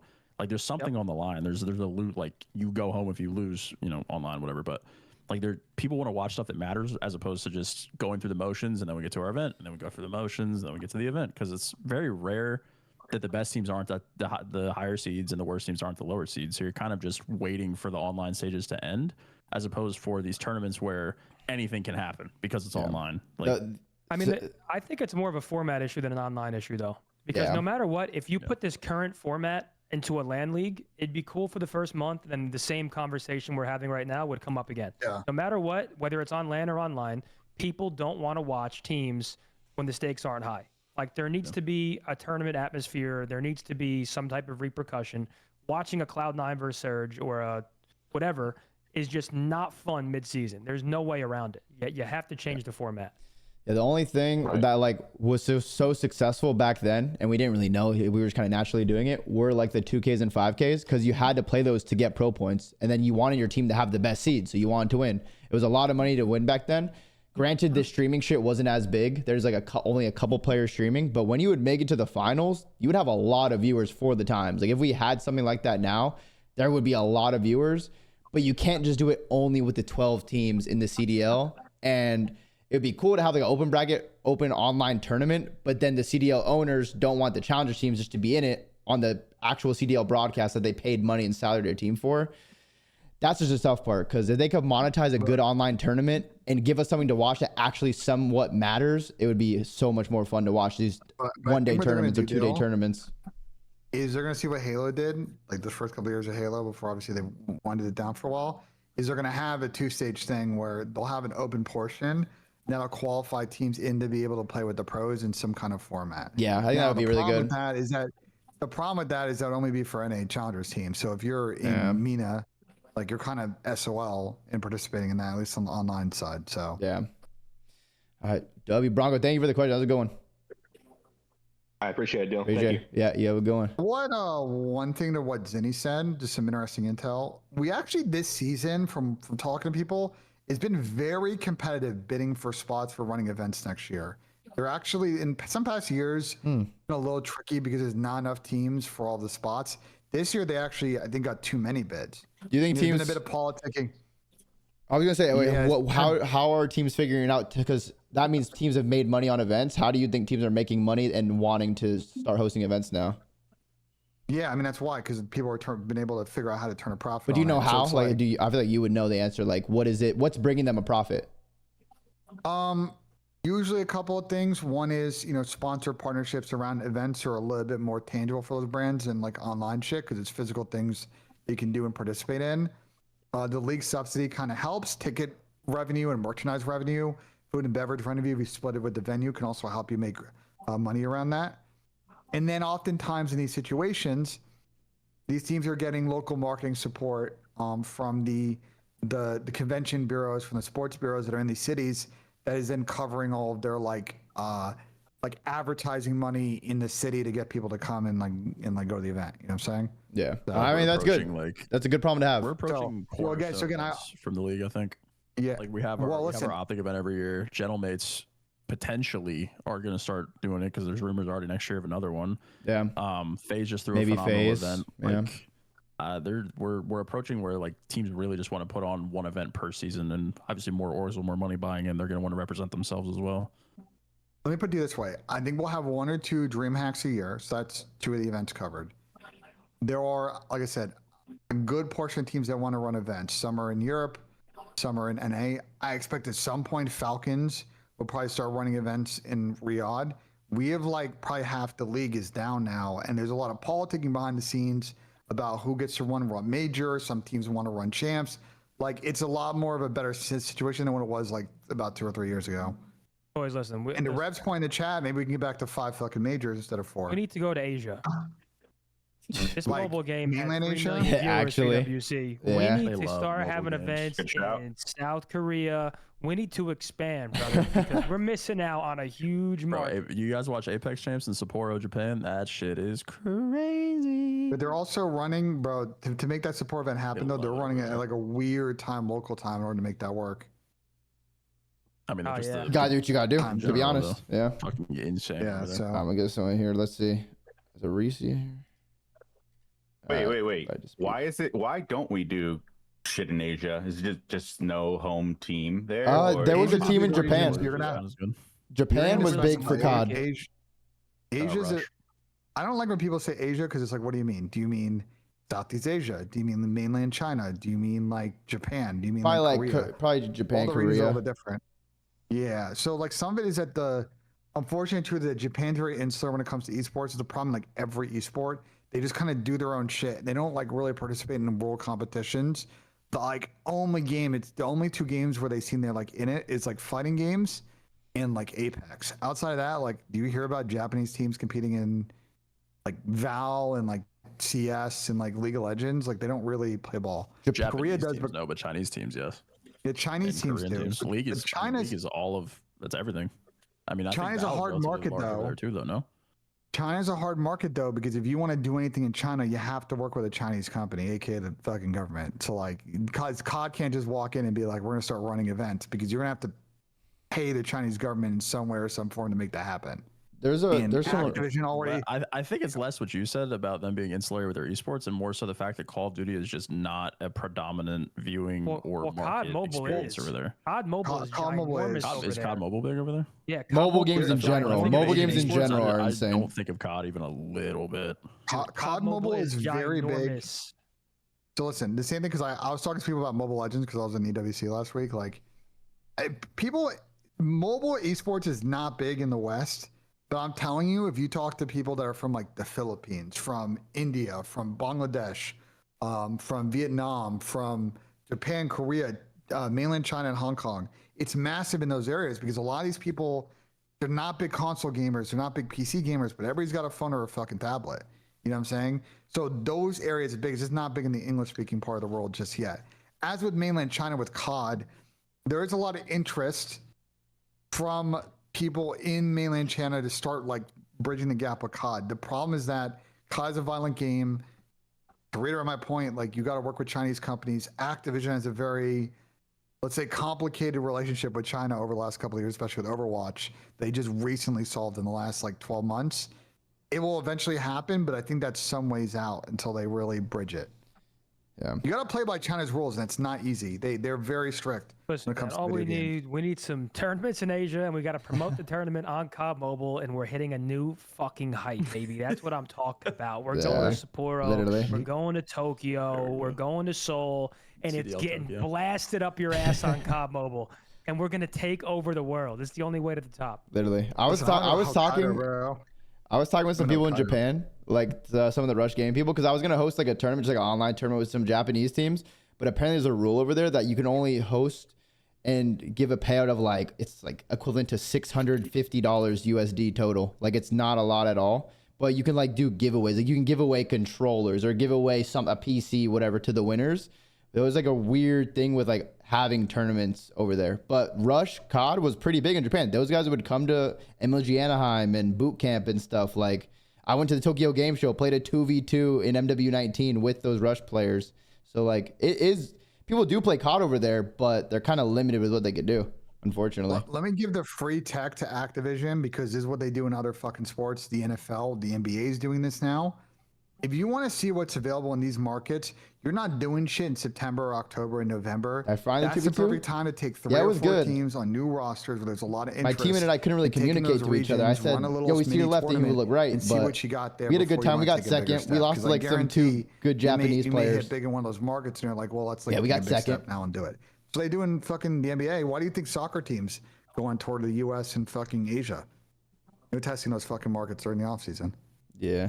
Arisi was good. Talk to us. Yo. I just had a question on like where do you place the excuse me, the Hook Shotzi duo all time? Damn. They're getting high. I mean, it's up there. Yeah, I mean, it's up there. I don't know. I have to like sit down and think. Are they higher than Shotzi and Brandon? Yeah. Well, are we doing like probably because of the champs win, right? In MW19. I just think they've won a lot. They've won a lot. Yeah, I don't know. They've won a lot together because they won like 8 or 9 chips together. Shotzi and Hook. I see more of them as a duo rather than Hook Dashi. Or Shotzi Dashi. I think Hook and Shotzi. Yeah, it's just like they're like more of a duo to me. Obviously, the other two are a duo as well, but I feel like Hook and Shotzi are the actual like duo. They're up there though. I mean, are they like top 5 duos? Top 3? I would need to see a whole list, bro. Yeah, it's hard. I mean, yeah, it's definitely. Yeah, I mean, it's either T2P off the or top of my head, they sound top 5. Yeah, right? T2P. Well, yeah, those two are definitely T2P, the above. Terrors. I mean, they're definitely top 5. Yeah, they have to be. How much more until they can break that T2P, you think? Probably another ring, couple more chips, maybe 2 more rings. With the way they're going, they could get it. Well, that's if they keep Hook. Yeah, that's the thing. Comparing arrows is like literally there should be like a CWL and before CWL, before CDL, and then post CDL. Like it's so hard to just compare both. Because like sitting here and saying that Shotzi and Dashi could be better than Seth and Formal were is like, just from my POV playing, man, is like just an insane statement in my head, and like it's becoming an argument more and more every year. Yeah. It's tough. I think it's hard. I think it's like impossible. But how it's fun conversation to have. People love the combos though, so like it's gonna happen. But when you actually try to break it down, it's like at some point there's always gonna be some bias, some nuance, some whatever. So, another one. Yeah. You gotta have how do you attached compare Ace duo. and Deep and Ghosts to Shotzi and Dashi? Hey, what the fuck, Call of Duty Hope? Yeah, it's not possible. What the fuck is wrong with you? Can't. Coming in saying that shit. Appreciate your question, man. Yeah, appreciate it, Reese. Thank you, bro.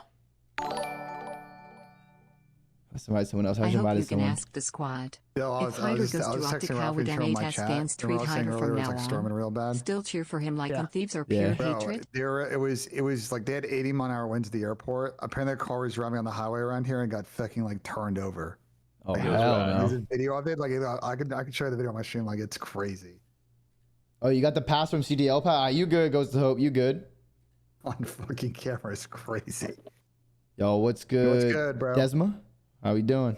Yo, what's up? What's up? Can you guys hear me? Yes, sir. Yeah, I don't know why. Yo, thank you for the super chat. I'll answer that right after. Tony, what's up, Attach? Oh my God, what's good? But I just wanted to ask a question while I'm running some Black Ops in the background. But who is the 3rd most wanted player? I think because I know we're talking about Scrap and Hydra. Good question. Between all the free agents, who is the 3rd most wanted player? Because I think we're waiting for these dominoes to hit. I think Scrap should go to FaZe. Obviously, I'm a FaZe fan. I'm a little biased there, but I don't know. Who's the 3rd place player? I think that's a big open-ended question. I might have an interesting take. Well, let's just base it off. Yeah, let's base it off no one that's like on a team. Like obviously, if Scrap goes to FaZe, then Abuza becomes available. Let's just base it off like. The answer is Rencor then. The answer is Rencor. Oh, we're saying unrestricted free agents. Is it Rencor? 100%. Unrestricted or restricted free agents? It's Rencor. Out of the unrestricted free agents, I think it's easily Rencor. Okay, what about restricted? Yeah. What about restricted? I would say Mo. I would say Luca for restricted. I would say a Luca or Gibbs. Gibbs is not going anywhere. Mo is gettable. It's a Luca or Kremp. Yeah. For unrestricted, yeah. Or Nep. Well, actually, no, he's restricted. I don't even think Gibbs is in any conversations to be off of Koi. Truthfully, I think that guy is like turbo lockdown. Yeah, he was in my stream earlier. I told him he's cooked. You told him he's cooked. Well, like they could build. I told him they could build something good. I told him like, yo, you guys could build something good if they actually try. He's not cooked in it like a bad way. But like he's not getting off Koi. He's getting off Koi. If he does though, hey, that's a great pickup. But see, Luca's probably the most like reasonable, attainable restricted free agent because odds he starts for FaZe are probably a little low, right? So zero. FaZe is obviously looking to sell him. Yeah, I mean he's not starting for FaZe. I'll say for FaZe. Chips in them, I think they're going to try to put a team around them before they try to sell them. I don't know if I hope FaZe. How would it made fans treat Hydra from now on? I think they want to continue to help Mo with his development. I think they would still cheer for him because they want to help him get on our team. I won't be surprised if what they want to do is an option A. See what the boys think. Thank you very much for the super chat, Jose. And then just loan him out somewhere. You know what I'm saying? Keep him on the roster. Keep that ability of control down the line. But again, want to make sure that he gets on another good team and continues to develop as a player. I mean, FaZe then, they want to have their cake and eat it too at that point. They're trying to re-sign a Luka and then loan him. What are they at some point, agent? Yeah, teams are going to look at them and say, are you guys fucking high? You just want to own this player and loan him out? Why would we pay a dime for a player that's going to come back to you? You're assuming there's a loan fee. That's not always how those deals are structured. Yeah, I mean, loans are great. If they loan him for free, maybe. Loans can be structured in a lot of different ways. It can be structured in a way where there's upfront money. Who's punishing Real? In a way where there's incentives on the back end. No one. We had a whole conversation about the GA thing a little bit earlier in the stream. Help Mo get on whatever situation he wants to get onto. That's the reason Ben got so heated about it. Where he's just loaned out again because FaZe want to retain rights for another year or so down the line. You know what I'm saying? What's the upside I think for that though? Just the loan money? No, to use it. Just the ability to have him down the line as a member of the team. God forbid that you want to bring him in, because I think it's pretty clear, guys. I mean, Mo is a rookie and he just played the 2 biggest events of the season. Would you argue that he was a top 15 player at the event? Yeah. Would you he got third, fourth. He was potentially a top 10 player at the event. No, Luka's great. I don't know top 10. It's tough to say top 10, but around there, maybe 11th, 12th, But Ben, he was really good. At that point, wouldn't every team just start trying to do that with all their players? Okay, yeah, sure. Yes. We'll loan you him for the year, and then we'll get him back. Every team just gonna start trying to loan players. What do you think we did in fucking FaZe in Black Ops 4? What do you think we did in? Listen, what do you think we did on FaZe in Black Ops 4? We had fucking 3 or 4 players out on loan. It fucking worked out because we sold everybody. Shout out to P-Dog, man. Seriously. Yeah. So I think we need to be a little bit. I think we need to be a little bit more honest behind that agenda, though. I think FaZe is holding on to Luka until they figure out what it is that their roster is. Letting him go wouldn't make sense, and Kayson's already been public about the fact that he would let him go if the buyout is paid. So yeah, but also it kind of hurts a Luka in a way, because I feel like there's only a certain level of what someone's going to pay you for a loan, right? I don't know, let's say Falcons, right? I assume in this loan situation, Falcons would pay his salary. It wouldn't be FaZe. If it was FaZe, Luka's getting fucked, right? Because he'll make a higher salary getting paid from whatever team he's playing for. If you're Falcons, why would you pay a player top dollar, their true market value, when you don't own the player's rights? It kind of doesn't make sense. They want the player to win. They don't care about the money. But they do care about they the just money. want to. But then the player just gets dragged back to his old team. So it's damn, so we just had this guy. You could build it, but you guys understand that you can build the loan any way you want. You can build the loan if the player plays well, we have agreed upon fee that is required at the end of the season. That because we won, we now have acquired said player for this amount of money. You can structure the loan. They could do that too, because if they don't, it can be a slippery slope for sure. I'd be very open-minded about loans because it gives you a lot of flexibility. I will say this: FaZe is not going to hold Mo. If Mo wants to go to a team, they will make it work. Paul is not that kind of guy. Kayson is not that kind of guy to hold people. 100%. Yeah. So Paul's a good one. I agree with that. Mo is going to have a lot of suitors. Thank you. He was it's very funny all the people talking shit about Luka over the course of the season because he was unfortunately teaming with, Roxas and them who are decent players, but he wasn't on the top challengers this season. Team this year. I'm glad to see that he played with Falcons the last 2 events and showed that he is potentially an all-star level caliber player fucking next year. He was awesome. Yeah. W Desma, thank you for the question. Thank you very much, guys. Have a good one. You too. Appreciate it, bro. Yeah, if I get disconnected from this call, it's because it's fucking storming outside again. Stay safe out there, Benjay. Wait, someone actually asked me my best. if they pretty much wanted to ask everyone in the call, if Hydra goes to Optic, would Mates fans still treat Hydra the same from now and still cheer for him? Ooh. Or would they be like, fuck this guy, because that's 2 Rostermanias that he didn't go there? No, their only chant is fuck you, Optic. Yeah, I don't think so. Is he the only player from France that keeps beating them? Probably cooked. What do you mean they get lens? They might hate him. True. Because it's obvious that Gentlemates are offering him now. So if he picks Optic over Mage, they're gonna hate him. They got the main account tweeting Scrappy a whole ass fucking crowd chant and shit, dude. They're doing their hardest. That's hilarious. Let's see. God. Can't even imagine what those contract negotiations look like. Holy shit. Dude, they're walking on water right now. Yeah, they're feeling Paco good. is actually hovering for the next Paco and Scrap are waking Yeah, they're up chilling. in heaven every day. Yeah, Did it go up another 100K today, or what's up? Holy shit, dude. What's good, Phoenix? So you guys don't think the LA Thieves has a chance to keep him at all? I don't think so, no. I mean, they just can't. They can't make a better team than where they could possibly go, and the money would be comparable, if not worse. I think they'd be going to a better team, and I think they get paid more for leaving. Yeah. So Sam, Phoenix, what's LAT gonna do, man? What are they gonna do? I think we're blowing it, Rafi. Give me Ethan and DK. I mean, I texted Matt. He hasn't texted me back, so he's gambling in Mexico right now. Man. He's busy right now, Rafi. He's out of his he's trying to get he's either trying to get a hammered and gambling for a month, or he just straight up egoing me. Like I don't give him a second, man. He's busy. We're paying buyouts over there or some shit. Whatever he's doing, I don't know. Those Rubet hits are coming. That's what I'm saying. That ass. I get a max win. Right back. I'm gonna take a piss real quick. What's up, Phoenix? Everybody? How we doing? I just want to real quick. Congratulations, Sam. Hope you and your family are good. You know, new baby and everything. I just wanted to ask kind of a multi-layered question. And for the people who competed back in the day, obviously you'll be able to test this a lot more. One of my biggest things is with teams not wanting to host majors or not having as many majors. A lot of that strives from not having a big enough fan base because no teams are really putting out content. No teams are really selling merchandise to help bring in more funds for these events. And we've seen this year with the league putting out a lot more content pieces and stuff like that. The community has loved it. Do you think that certain teams might start following behind this type of a trend more, and we might see some more events because certain teams start to get a larger fan base?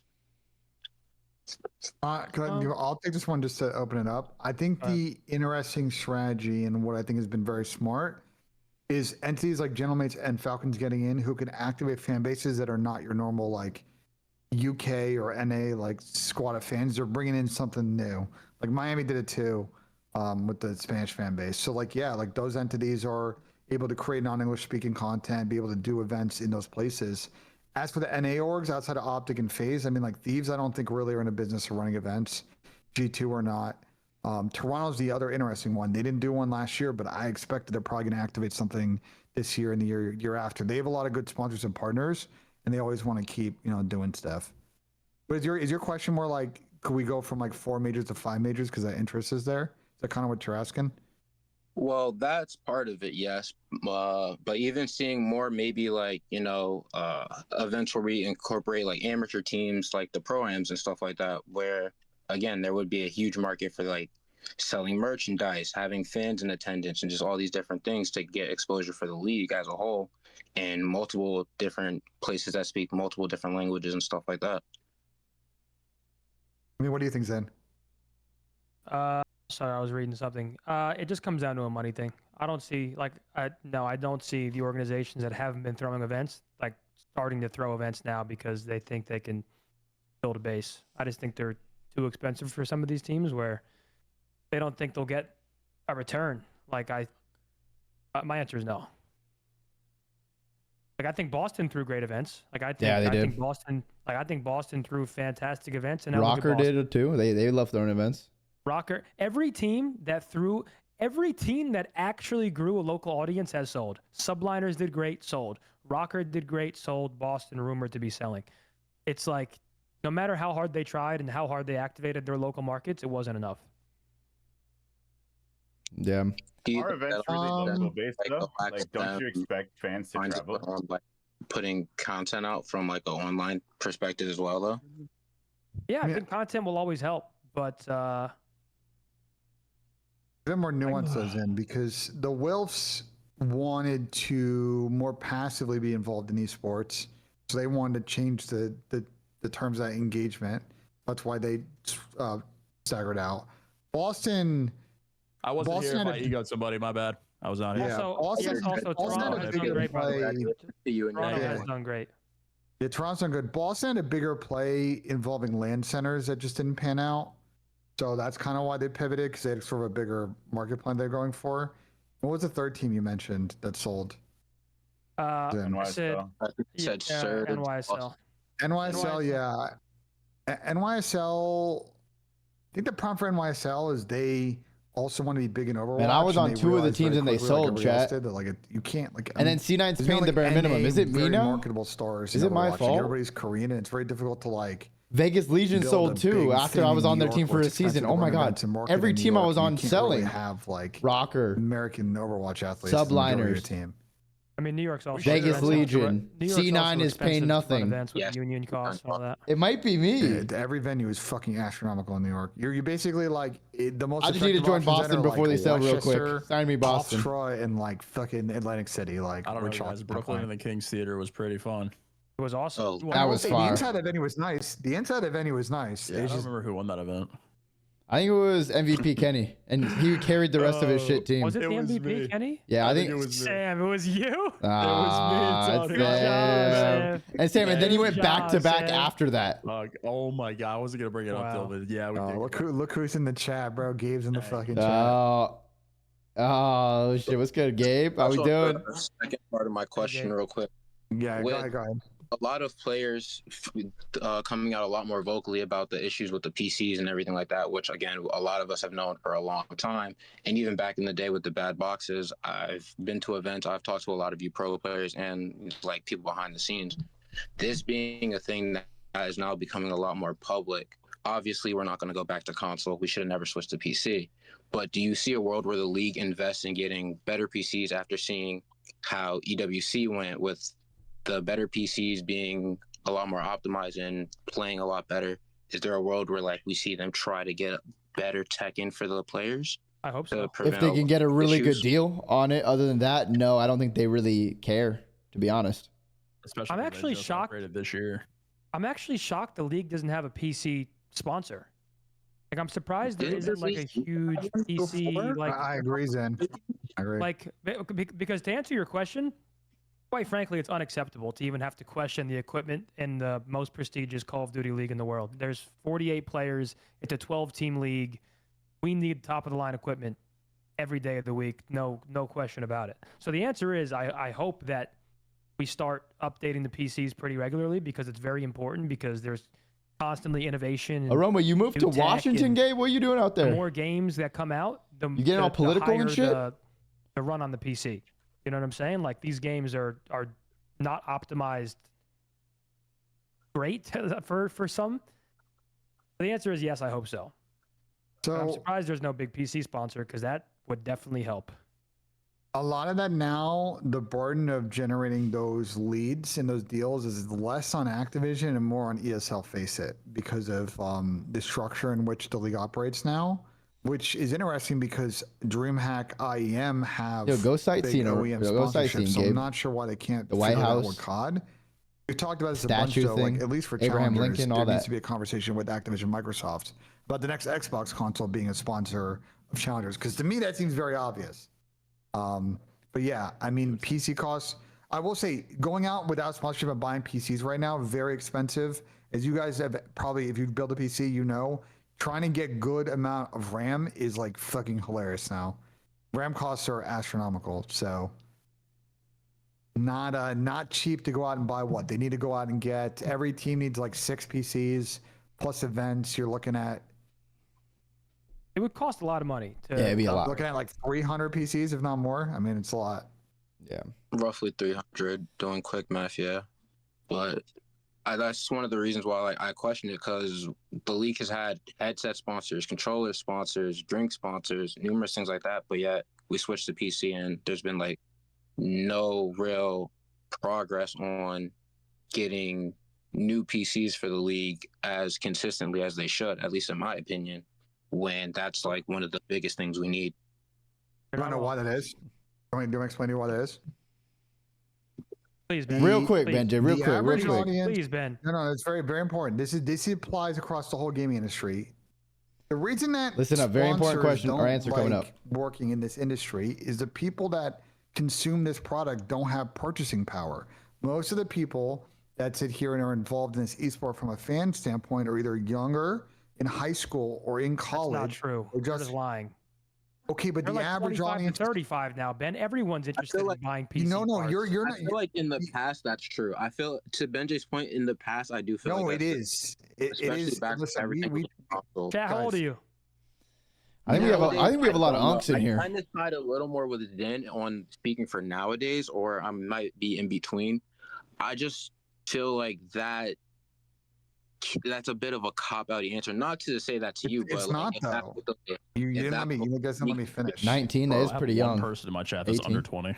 Yeah, I have like two. So I have like two. I see a lot of you guys are in mid 27. Here's kind of the issue. Damn, y'all are old as shit calling me unk. Y'all are older than me. Chat, Ben's calling y'all bro. They say the same thing to me. I'm not calling people. Oh, he's calling him sheep again. Oh no. Oh, what did I just? If you're a brand responser, Phoenix, you started this. I apologize. Ben, go ahead. Ben, go ahead. Yeah, Ben. So next line. You're a brand sponsor, right? The whole point of fuck you, Sim. The whole point of advertising is to try and get people to spend money on your product or on your brand, or to have the name recognition that at some point next 6 months they're going to spend money on your brand. We know what advertising is, Benjay. When you look at like lifestyle industries, lifestyle podcasts, they're really able to like get a lot of brands and sponsors because older audiences, cheaper products, they're going to see an ROI on it. The problem is the PC is expensive. How often is everybody in chat buying a new fucking PC? The answer is maybe every couple of years. So is it worth it for them to go out and spend a sponsorship for $100K, $200K, $250K if they are not going to feel like they get tangible ROI for it? That's why a lot of like the non-endemic sponsors don't like activating in the scene, and that puts an emphasis on then ESL face it for Activision to have good salespeople that can explain why, even though that's the case, they should still sponsor this product. I mean, big PC market now that COD's on PC though. Like I don't know. Zink, can I go full circle real quick? One thing I like about y'all at Optic, your salespeople are very fucking good. Y'all do a very good job of going out to market and explaining all of these things aside why Optic's very good and people should get involved with Optic. It's a skill. That's why good salespeople fucking make hella boku fucking bucks, because they're very good at convincing people to do things they don't want to fucking do. No, okay. Our sponsors want to do everything. No, they don't want to do anything with you, Tony. Ben, they love it. Shout out Cash App. They should. They love paying for Zin's Nobu dinners, bro. No, that's paid for. Texas State, Brazil. Yes, W. All right, Phoenix. Thank you, bro. That was a good question. Thank you. Appreciate you. Oh shit, my bad. I love you, people Phoenix. saying crazy shit in chat now.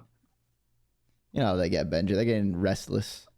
I know, and the pimp's telling me to go fuck myself in chat. Like, okay. I mean, that's warranted. That's gonna have two new teammates according to Benja.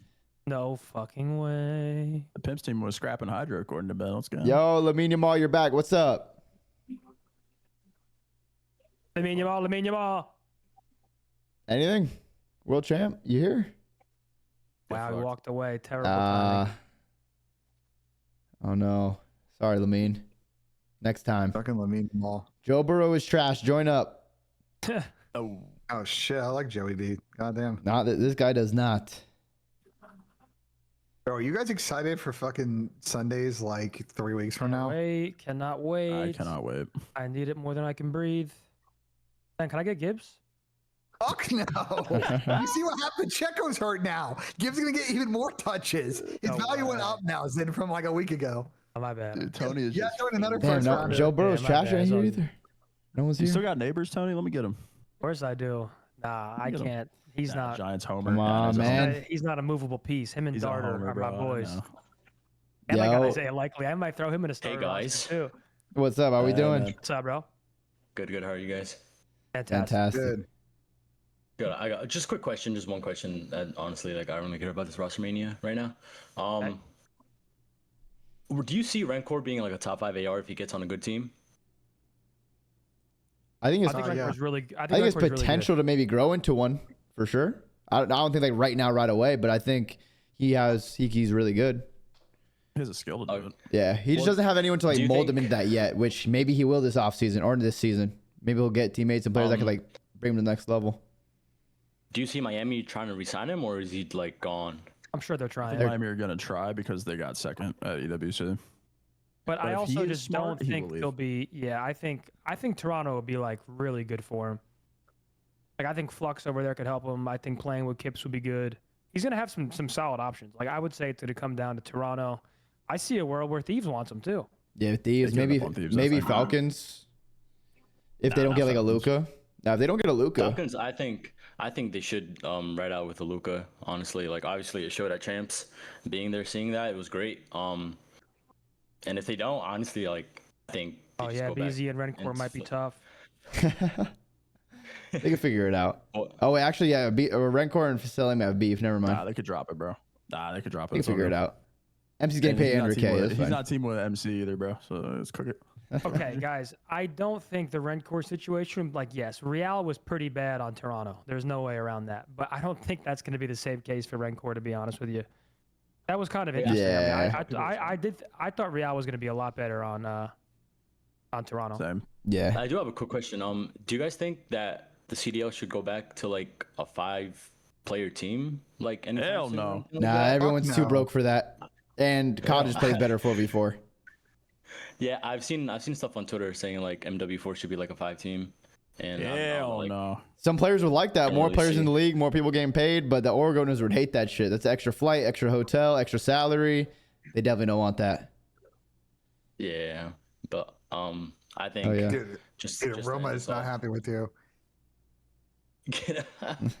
Roma is not happy with your idea. No, Koi's ass. Well, Aroma could.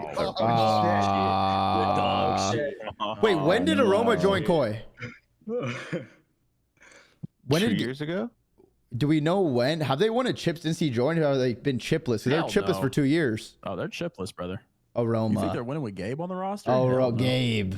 God damn it, Gabe. Is it you? It's Aroma. Ever since he joined Koi, they have not won a chip. The last like 5 years before that, they won a chip. No fucking way. Yeah, but that doesn't fit the just net. have Aroma on the bench. Abuz is 26, yeah, which is kind of crazy because what? He went pro in MW3? Yeah, he went pro in like 24, I think. That's the problem. Man. You're costing when you're Jamie. Fucking in EU. It's you. Did I get the same guy? Getting a visa. Correct. Oh, Lamine Yamal, are you back? Abuz is right now. Tragic. Yo. What's up? How we doing? Yo, what's good? I have a few things to say. I feel like you guys are really disrespecting Thieves in this Rostermania. Because you guys are saying that there's no way that they're going to be able to keep Strap and Hydra. I mean, we said this like 2 years ago. People were saying that there's no way that Strap and Hydra were going to go to Thieves. But look what happened. They're not staying on I don't Thieves, think people bro. are saying that. They're not staying on Thieves, bro. I mean, Ben was saying that, oh, there's no way. There's just too many things going around it and stuff like that. But I think he's right. And it depends on the money. They're gonna, if they want to keep Scrap and Hydra, they will have to pay a lot of money, which maybe they could do, but they're probably gonna need to both be paid minimum like $450K. You guys don't think Nate Shot's an S factor in all of this? Absolutely not. Yeah, but Matt is obviously a very wealthy dude who plays fucking golf in one of the most prestigious fucking clubs in Frisco. And is out, you know what I'm saying? But like the thing is like the ownership groups of FaZe have money. For shit is being overblown so hard. Yeah, you guys think Matt is personally throwing out 6 figures for these guys? No, I'm not saying like Nate Payne, I'm not saying that. I'm just saying like Strap said it. He was like, we were about to join Gentlemates, but if Nate didn't get involved, they probably would have went to Gentlemates. Yeah, but they also had a BZ. They also had a BZ. They also had a better roster. Yeah, like they had a BZ and Ken, which they really valued. Well, no, this is pre. This is if they were to stay on BZ. Thieves, their roster would not nearly be as good as if they were to leave to FaZe, Optic, or Gentlemates. And the money would be comparable. Their chances of winning would be significantly less. This is pre-BZ, and there were only 2 teams involved in that situation. There are like 6 now in this sweepstakes. So that's what's the issue. Thieves have other competition, and a lot of people at the same pitches. And candidly, Optic and FaZe have better teams in the plug-and-play situation. It is what it is for Thieves. Okay, and my other thing is people Matt funded because he gave up part of his salary to fund the team in the past, right? Like that's probably where it stems from. Yeah. Another thing. All right, so say Strap goes to FaZe and Hydra Let goes him know, Optic. Toast. Okay. How come you guys are saying that let's say who gets dropped and Abuza gets dropped? right? Yeah. You guys are saying that they should automatically go to Genomates. I think Thieves should be the third best or the third Ori that people should go to. No, Joe's It depends on the player. So Bro's a Thieves fan. That's what I'm gathering. No. He loves you, Sam. He loves you. Listen, I love Joe.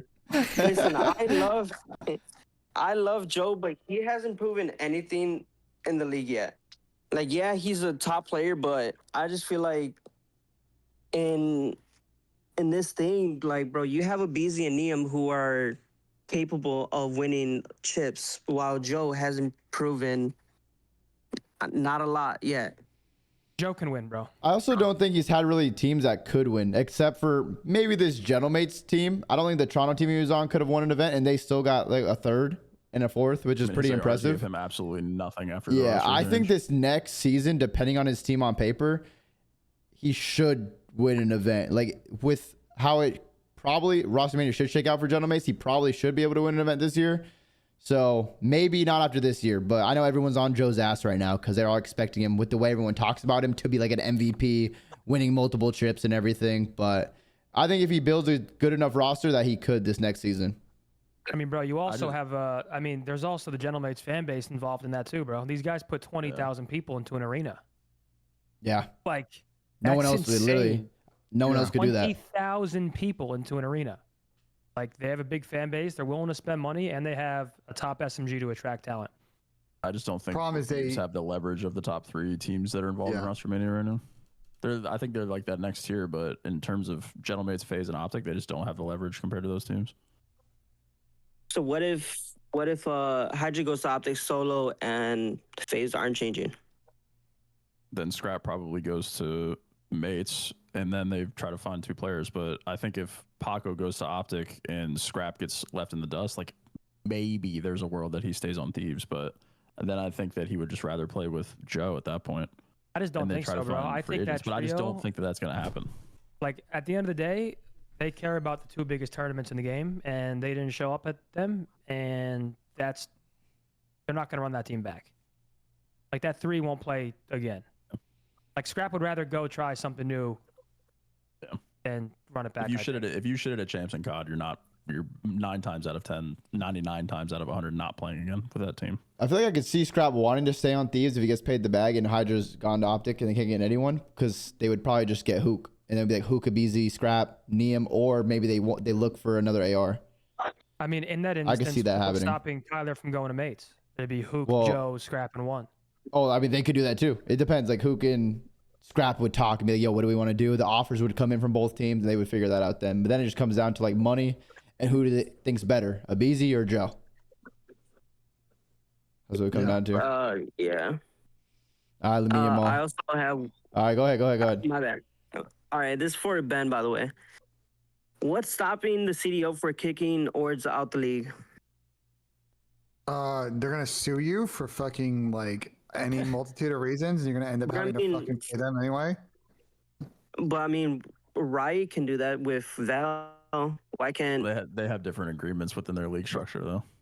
Valve's the agreement you have to sign with in a Riot League, like they contain all the rights. I don't think Activision really did that, and subsequently, like it's just like it's the trump card you don't want to use, because like once you do it the first time, what's stopping you from doing it the second time? You know what I'm saying? And the point I just made, what's stopping them from being like, fuck this, we're still gonna get paid on the out anyway? They file a lawsuit. There's a lot of fucking publicity. Activision is a behemoth. They don't want to go to fucking court. They would rather just fucking pay it out and then just fucking move on. So that's why. I think what the league would rather do is like very quietly help these teams find people willing to, you know, pay market or above market price so that these teams can slowly filter their way out and people that want to participate and invest in the scene and build something come in. Okay. Yes, sir. Good questions. Appreciate you. Thank you. Shout out Lamine. Thank you. Yeah, thank you. By the way, if you heard tornado sirens in the background, my bad. Nah, you good. Stay safe out there. Bro. Stay safe, brother. Stay safe. Yeah, do you live in Ohio? Where do you live? No, I live in Chicago. Oh yeah, I mean, I'm getting that weather. GG's. I'm getting that weather in about 4 hours. GG's. Yeah, bro. All right, later. Peace. Let's see. Wait, if we're getting, bro, I might be able to do the flank and still make this fucking soccer game because it may not kick off till fucking midnight at this point. It's at 9 tonight, right? By the way. Yeah. Okay. I might still make this Caribbean way. Might have to go, Ben. It's gonna be a long day. Well, bro, if we're gonna have a fucking storm every 3 hours, they're never gonna have a fucking window to play this fucking game tonight. Yeah. Yo, what's good, Chaz? Hey, how's it going? Maverick says How's it hi, going? Rafi. How we doing? Not up, Jake? too bad. I just had a quick question. I have two questions actually. One is not Rostermania related, so I'll start with the Rostermania one first. Do you think like an Abuza Hydra combo is even possible? Like, say they both go to the mates. Like, is that possible at all? No. In a world where Scrap would take Abuza's Scrap spot, goes to phase. Yeah. that's the only way. Scrap goes to phase. They wouldn't do that. They wouldn't pick up Scrap and not Paco if they had the choice. Like they wouldn't do that. You don't think they would get Scrap if they could? No, I'm saying if they're getting Scrap, they would want Paco too. Like they wouldn't. And I'm saying you don't think they would just be fine with also just getting Scrap? I think they would also be fine too. I don't know if they would force Paco. Like, they would still probably want to get him, but like I don't think it. I think they want to get Scrap more than they want Paco. I think they'd want both. Potentially. I mean, I think they would want both. But if there's a world that you can get Scrap, I think they would want to get Scrap, right? Yeah, no, I think they would. But what I'm saying is, I think they'd want both. Am I tripping? No, I agree with you, but I'm saying if they can get one, I think they would still get one. I think, but obviously, the ideal world they would get both. But if Scrap is like, yeah, we could get this guy, but like Paco can't be here, then I think they would still try to get Scrap if they can. Yes. I don't think that's that crazy of an idea. Yes, like yes.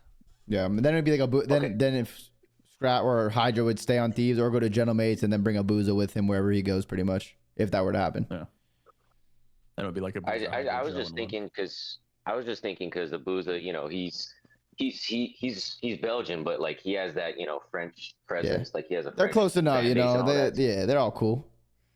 So I just thought, okay, my second question is actually not related to what the fuck, at all, Godly? but it's related to Dill mostly. But so yesterday on the Legacy match, I heard you say like, here's, you know, we're just the 3 greatest Asian COD players of all time. Yeah, we were tough up there.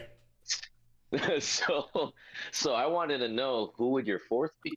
Who's the fourth best? Think of some good COD Asians. You know, Miyagi. There's Kremp. Kremp's a little Asian. Yeah. Who else is Asian? Is there anybody else? Rice Gum's a legend. We already got me, Kenny, Merc, or me, Kenny, Formal. Yeah. Johnny Tsunami. Sib. Sib's Asian. Oh, Dante would be good. Okay, Yeah. Dante's perfect. What about Estriel? Isn't Estriel? I think I think he is too. I think he's Asian too. I think he's Asian. Yeah. Man, Estriel. I think it would be kind of cool to have like an all racial draft, you know, and just have dominate. We'll have a lot of the Asian people are just mutts, so we'll have a team full of mutts, and then you know they're all mixed up, everything. Teddy Rex, that's a good call. Teddy Rex is a good fucking Teddy ball. Rex. Ooh, S&D go. Yeah, that'd be cool. Okay, Teddy Rex is the kind of people that Sam slammed on a fucking Saturday morning in open bracket. All racial draft, got it. Has there ever also another question? Original that. Dude, I'm crying. Ernie Asian off the Pine Park. Has there ever been like a full Asian to like be really good at COD? Like a full Asian? Like you mean 100% Asian? Like half. What interests you so much about the Asians? Hey, it's better than if Hydra and Hook to fucking Optic or some shit. I like this. I mean, the best full Asian, it would probably have to be Miyagi. That's the closest we got, huh? Who else is full Asian? So disappointed. He said that's all we got. That's all we got, full Asians? Damn. He said that's all we got. I was just curious, you know, because like in all the other esports, man, we're pretty good at shit, you know. So like, wait, are you Asian? Are you Asian? Yes, I am. Hell yeah. W Asian. Yeah. I'm Japanese and Filipino. W Japanese. Let's get it. That's hilarious, dude. But yeah, probably Miyagi. I can't think of really anyone else that's like full Asian. I don't know anyone else. Man, we got to get back in there. We got to get back in the lab. We need to recruit deadass. What'd you say, Dill? Miyagi. That's like full Asian. Duck Complex? Oh, one shot post man. One shot post. Okay. That shit. Zinni used to love saying that. Chino, right, Chino is Mexican. Good shit, Method. What? Chino is insane. Chino is Good definitely shit, not replay. Asian. Oh my god, bro. Not fully, at least. Miyagi though, come on, guys. We can do Yeah. better than that, right? Nah, Miyagi's. Whoa. Come on, Miyagi and I Miyagi? sent Optic home and made Scump Respect leave goes Optic for a Miyagi. week. Yeah, respect. We made love the Scump guy, leave love the Optic for a name, week. too. Love the guy, love the name and everything, but man, let's get a world champ in there. Let's get a world champ. We need to find a full Asian to go pro and COD. I'll try and get on it. I'll walk around the street, look for full Asians to go pro Please and get COD. on that. Yes. All the greatest Asians need to come together and We need to figure something out, man. Yeah. I like that. Right. Good question. That's a good question right there. All right. Right. Peace Y'all out, have a good Jazz. one. You too. Later, bro. You said racial draft. Dude, that was an insane. You probably could have said that a little bit. We needed a good giggle. Yeah, no, we did. We good did need some giggle good jokes. Like question. that was a good one. That was a great question. Oh my god. Because what else? Field. What's good, Rare? You don't see. Yo, can you hear me? Yo. Hi, Carl. You don't see Scrap joining Hey, us. Carl. He plays Hook and Merc switching to SMG role. I just had a quick question. No, because, I don't see that. I want to know if Merc you would be guys a great talked sub, about, but it's Hydra and different Sender, at the top level of being a relationship sub. yet? And, like, So no, I don't see that happening, Rare. obviously, Paco loves him and wants to bring him along. Thank you for the super If chat he though. wants to go to Appreciate it. Optic, like, would Optic take on Sender and have 3 coaches? If not, would he stay with LAT? Like, what do you think happens there? Probably not. That's just too many cooks in the Yeah, kitchen. That'd be crazy having 3 coaches like that. Yeah. It's just they already have a great coaching staff. Things have obviously worked for them. So, like, there's just no reason to bring another coach on. And it's not like, yeah. And Paco would be comfortable with them, too. Like, he knows all the players. He knows the coaches. They practice from the same facility, the same building. So, like, you know. Yeah, having 3 coaches in that room would be a little insane, I think. Yeah, each player has their own dedicated coach. Like, yeah, this dumbass is not rotating. I don't know. Do you think he would stay with LAT, or do you think he would try and get a head coaching spot somewhere? I don't know. I mean, I feel like, again, the ideal, Gentleman's has a shit ton of pull this offseason, so I feel like the ideal is going to Gentleman's to have some sort of relationship there. But I mean, he could very easily stay on Thieves with Shane. Yeah. Yeah, Hydra has so much leverage with Gentlemates that if he wanted to bring Yeah. Sender there, then he could. All right, cool. Yeah, that was the only thing I was really thinking about. You guys are doing great things. Oh, yeah. Hell yeah. Dub, you call. Appreciate you. Thank you. Yes. I think he'd pull D-Real, probably. Don't they have a pretty close bond? Well, I think English and all I that. don't Apparently know. D-Real and Falcons are doing something. I don't know. My chat was telling me that Intel? earlier. My chat was saying D-Real helped Falcons for EWC, maybe? I'm not sure if that's cap or that's what they were saying earlier. I think that guy belongs in the league 100%, bro. I think Wait. he knows what he's talking about. Well, I was surprised after New York. Like, I thought Hydra and D-Real were like a package, but then he brought Sender with him to the Thieves. So I don't know if like what happened there with all that.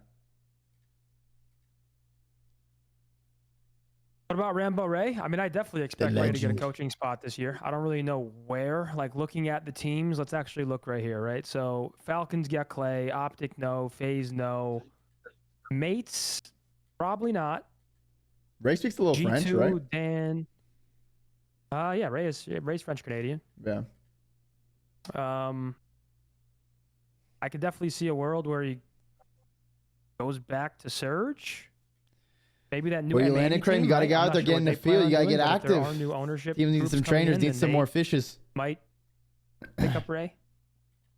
Yeah, I mean, Ray's a good pickup no matter where. Like, whoever is lucky enough to get Rambo, Yeah. Ray should. If you don't already have a great coaching staff, you should definitely consider getting Rambo.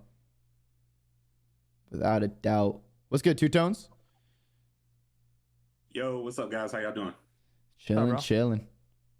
Word. I just got one question. It's not Rostermania related. It's really just about the overall season. There has been a lot of discourse in the community. Who had a better season overall, Optic or FaZe? Point blank. It's a I just like to hear why. it's a tough one. Because Optic Because won. it would be right. Go ahead. It depends on what you value. Like, Yeah. you can answer that question. If you value the consistently best team all season, you say Optic. If you value champs, then you say FaZe.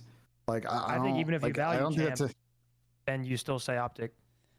no. I think you're being biased. And what? Ow, Like, was what do you EG mean, the best Optic team in World War lost? II over Rise or TK? No. But that's They different. They won also champs, they bro. also fucking- like got like That's how 16th it at a goes. tournament. They didn't qualify for the pro league, so that's like a different story. But if Optic's worst placing and in 7 tournaments was second. Yeah, Optic had the highest average placing. Except for A 1.67 average placing versus 4.5. Versus 3 point something, I think. Unless you're counting UWC, but like FaZe only missed one Sunday, which was literally last Sunday. I think there's a couple ways to look at it. Zin's got to walk the company line, so it's all good. We know we can't really brother. On my family's Zin would never life, say anything bad about them. It is not, brother. Optic had the better season. From my perspective, Optic was a favorite to win every tournament. Here's the thing. I personally think that Optic had the better season, but Tony, I do think you can't sit here and say it's a 100% thing, because I think if you argue and say that Champs is a lot of value, FaZe also won another event, I think you can make the argument that FaZe is the best season. I don't think it's a 100%, 0% thing. You're making it sound like. It depends how much you count the ring, to be honest, because Optic or FaZe or Optic made more money total in the year, and they had a higher average placing, but FaZe won the ring. They were the better team. They were just more consistent. They were better. They were the the better team. But what season would you? What season would you rather have, Zin? Would you rather win a major EWC top 2 all around, or would you rather win a major and the ring? Like, what are you picking as a player? So just trade. Just spots? be on Optic or be on FaZe essentially for this year. What are you picking? Optic made a little bit more money, had high average placing, but this one's FaZe won the ring because it was for the 3-peat. That's what makes it like more interesting, I guess. That's what I'm saying. Like, most people that know the community would probably pick the ring, because that's just how COD is based around, is rings. Which that's a different conversation, but yeah, exactly. I feel like it's a different convo. Yeah, I mean, just put yourself on one of the teams. I think Optic. Wait, Two Tones. What were you gonna say? What were you gonna say? Two Tones? Sorry. Oh no! All I said was just the independent Black Ops 7 season in general for both teams. That's basically it. Yeah, I mean, Optic was probably definitely more impressive for sure, and had better placings, made more money. But it's like, damn, it's just the ring, bro. Like, we value the ring so highly in the COD community. That's like the one thing. FaZe won the most prestigious, most important tournament. There's no denying that. Yeah. But our team was the most consistent in Black Ops 7. Yeah, 100%. We were in every single grand final. We won 2 tournaments. We were the favorite in every grand final, I would say. Yeah. Well, appreciate you, Two Tones. Y'all have a nice one. Yeah, you too, bro. See you, bro. Later, bro. Appreciate it. I probably got like one more, then I gotta hop off. I gotta go somewhere tonight. I'm a busy guy tonight. I got one more too. Wait, Dale, you're coming tonight, right? Whoa. I'm going somewhere. Zin. I don't know if I'm going anywhere. You say that you're on the thing. Like, what? Bro, like, it's a surprise, bro. Chill, Ben. Damn. I don't know. What happens tonight, man? What's going on? I don't know. I might turn my stream back on a little, maybe around like 6 p.m. CST, and my stream will be back on. Oh, there's some shit going on. And then there's a flank tonight at like 8 p.m. CST. It's a busy day. Yeah, leak, Tony. What's going on? Don't leak, Tony. I have no idea. I mean, we're playing MW3 tonight. No, I genuinely don't know if Dill's coming. He was there yesterday, so that's why I asked. I'll be there, Zin. I'll be there, bro. I was just kidding. Hell yeah. That will be there. We get it. Oh wait, you weren't on my team yesterday. Fuck. Hopefully we get a team today. I'm down. They should have picked you. Nah, today that changes. Nah, yeah, and that's like your prime right there. You and Bose, NJ Rod. Me and Money B, MW3. Wait, you guys are playing like OG MW3? Yeah. OG MW3. Oh, I thought you meant like recent. Oh, that's gonna be gas. That'll be fun. Hell yeah, I'm excited. Oh, we got one more. Let's get this guy in. here. Guys, if we don't answer your question, Dylan and I are probably gonna do these every day. So guys, it's a surprise, bro. It was a surprise. Yes, I'm playing in the legacy match today. MW3 Stump will be there. Hey, we're playing tonight. Yes, sir. What's up? First off, I just want to say congrats to Sam on the baby. Yes, sir. Papa Sam. Yeah, obviously there was a lot of Rostermania questions. I have some of my own too, but I'm gonna avoid that. I wanted to ask you guys, what are your thoughts on like a potential return to like a console league again? Because I saw in a Flycast episode, Davis was saying that he heard a lot of pros saying that after all the PC issues at Champs, they kind of want to maybe go back to console. And even with MW4 is going to be the first new COD being released that's not supporting old gen, I think. So it might be a lot more optimized for like PS5s too. So like, what do you guys think? I mean, it would solve a lot of problems, but I think that we've also opened up like the possibility of playing on PC with a lot of the positive things, like a lot of broadcast related things. And I think that we're just too far into the PC like platform to go back to console at this point. It would create a lot of good things though. Like it would be a lot cheaper to run events, which would be nice. You could fund a lot more things. The competitive integrity would be better. The hacking situation would be better. So I think it goes both ways. Hackers but unfortunately, are I think that console because now we're too. here, I don't know. Yeah, but like I feel like it's harder. It's a lot more annoying to hack on console. I feel like than it is on PC. But I wonder what the players would pick. Like I'm genuinely curious if you polled the league, what would win? Because I'm sure that they're frustrated with the inconsistency on PC, but I still feel like they'd pick PC. Joey D's in my chat made a good point. He said we can't hold patches or updates, so they would have to play on the current version of the game. Because we used to go to events and that would happen too. They would update the game the day before the event, so we just play on a whole new patch. Great point. There's a lot of like logistical shit with PC, just like performance as well. Like having fucking 500 frames while competing is nice. Like what Joe said with the patches. Like there's a lot of stuff that goes. Well, that is ways. a very. I feel like now that we're here, it's like, fuck. Well, that's very underrated too. That's very important because that's happened at events where like the game changed 2 days before the event and you're playing on a brand new patch. Yeah, it happened like every event, bro. It felt like it happened at every event. Literally every event. event. To drop the update. Yeah. That was fucking crazy. Good point, Joe. That's why you're employed. Score. Oh yeah, Tantrum. Thank you, bro. Hey, wait, I had one more. Oh, you go. No, you're good. Go ahead. Yeah. So I mean, I heard you guys like gloss over it earlier, talking about the reunion of Dante and AG on Vancouver. And I was hearing a lot of talk yesterday about saying, like even you were saying, Dill, like the AR market's like really dry right now, and I feel like for a Dante and AG duo, you'd kind of need like a really vetty, hold it down, sit in the hill kind of AR, and also like a slide for me. I'm gonna bait for you type of sub, run it down sub, you know. Yeah. So like, what do you think would be like if the Dante AG rumors are true? What do you like? What's like the best two people that you could pair with them? Shit, it's tough because like you said, someone has to really sacrifice the team with those two. Because when that team found success, Lamar was averaging a minute 30 in the hill minimum every game, and Mac was planning every bomb and averaging probably a lot of hill time too. But yeah, it'd be like a Skies, Insight, Estriel, Envoy-ish type. But I think Super is not a bad shout. Super, maybe Sib, Super. Pred, and then like Kismet, Neptune. I mean, the issue is like the. But isn't personal Super stuff kill with horn? Nep Like and Sib. Super has that rep about kill horn. Like, and the other two also kind of kill horror. So it's like it's not necessarily bad to have kill horrors on the team, but you're gonna need someone to not kill horror. Yeah, big Super, get in the fucking hill, bro. That team is brain dead. Yeah, no, I don't know. I don't know. That seems. I don't know how true the Sib. I think it's kind of true, but I don't think Rostermania has developed enough to where Sib is just insta teaming up with Pred again.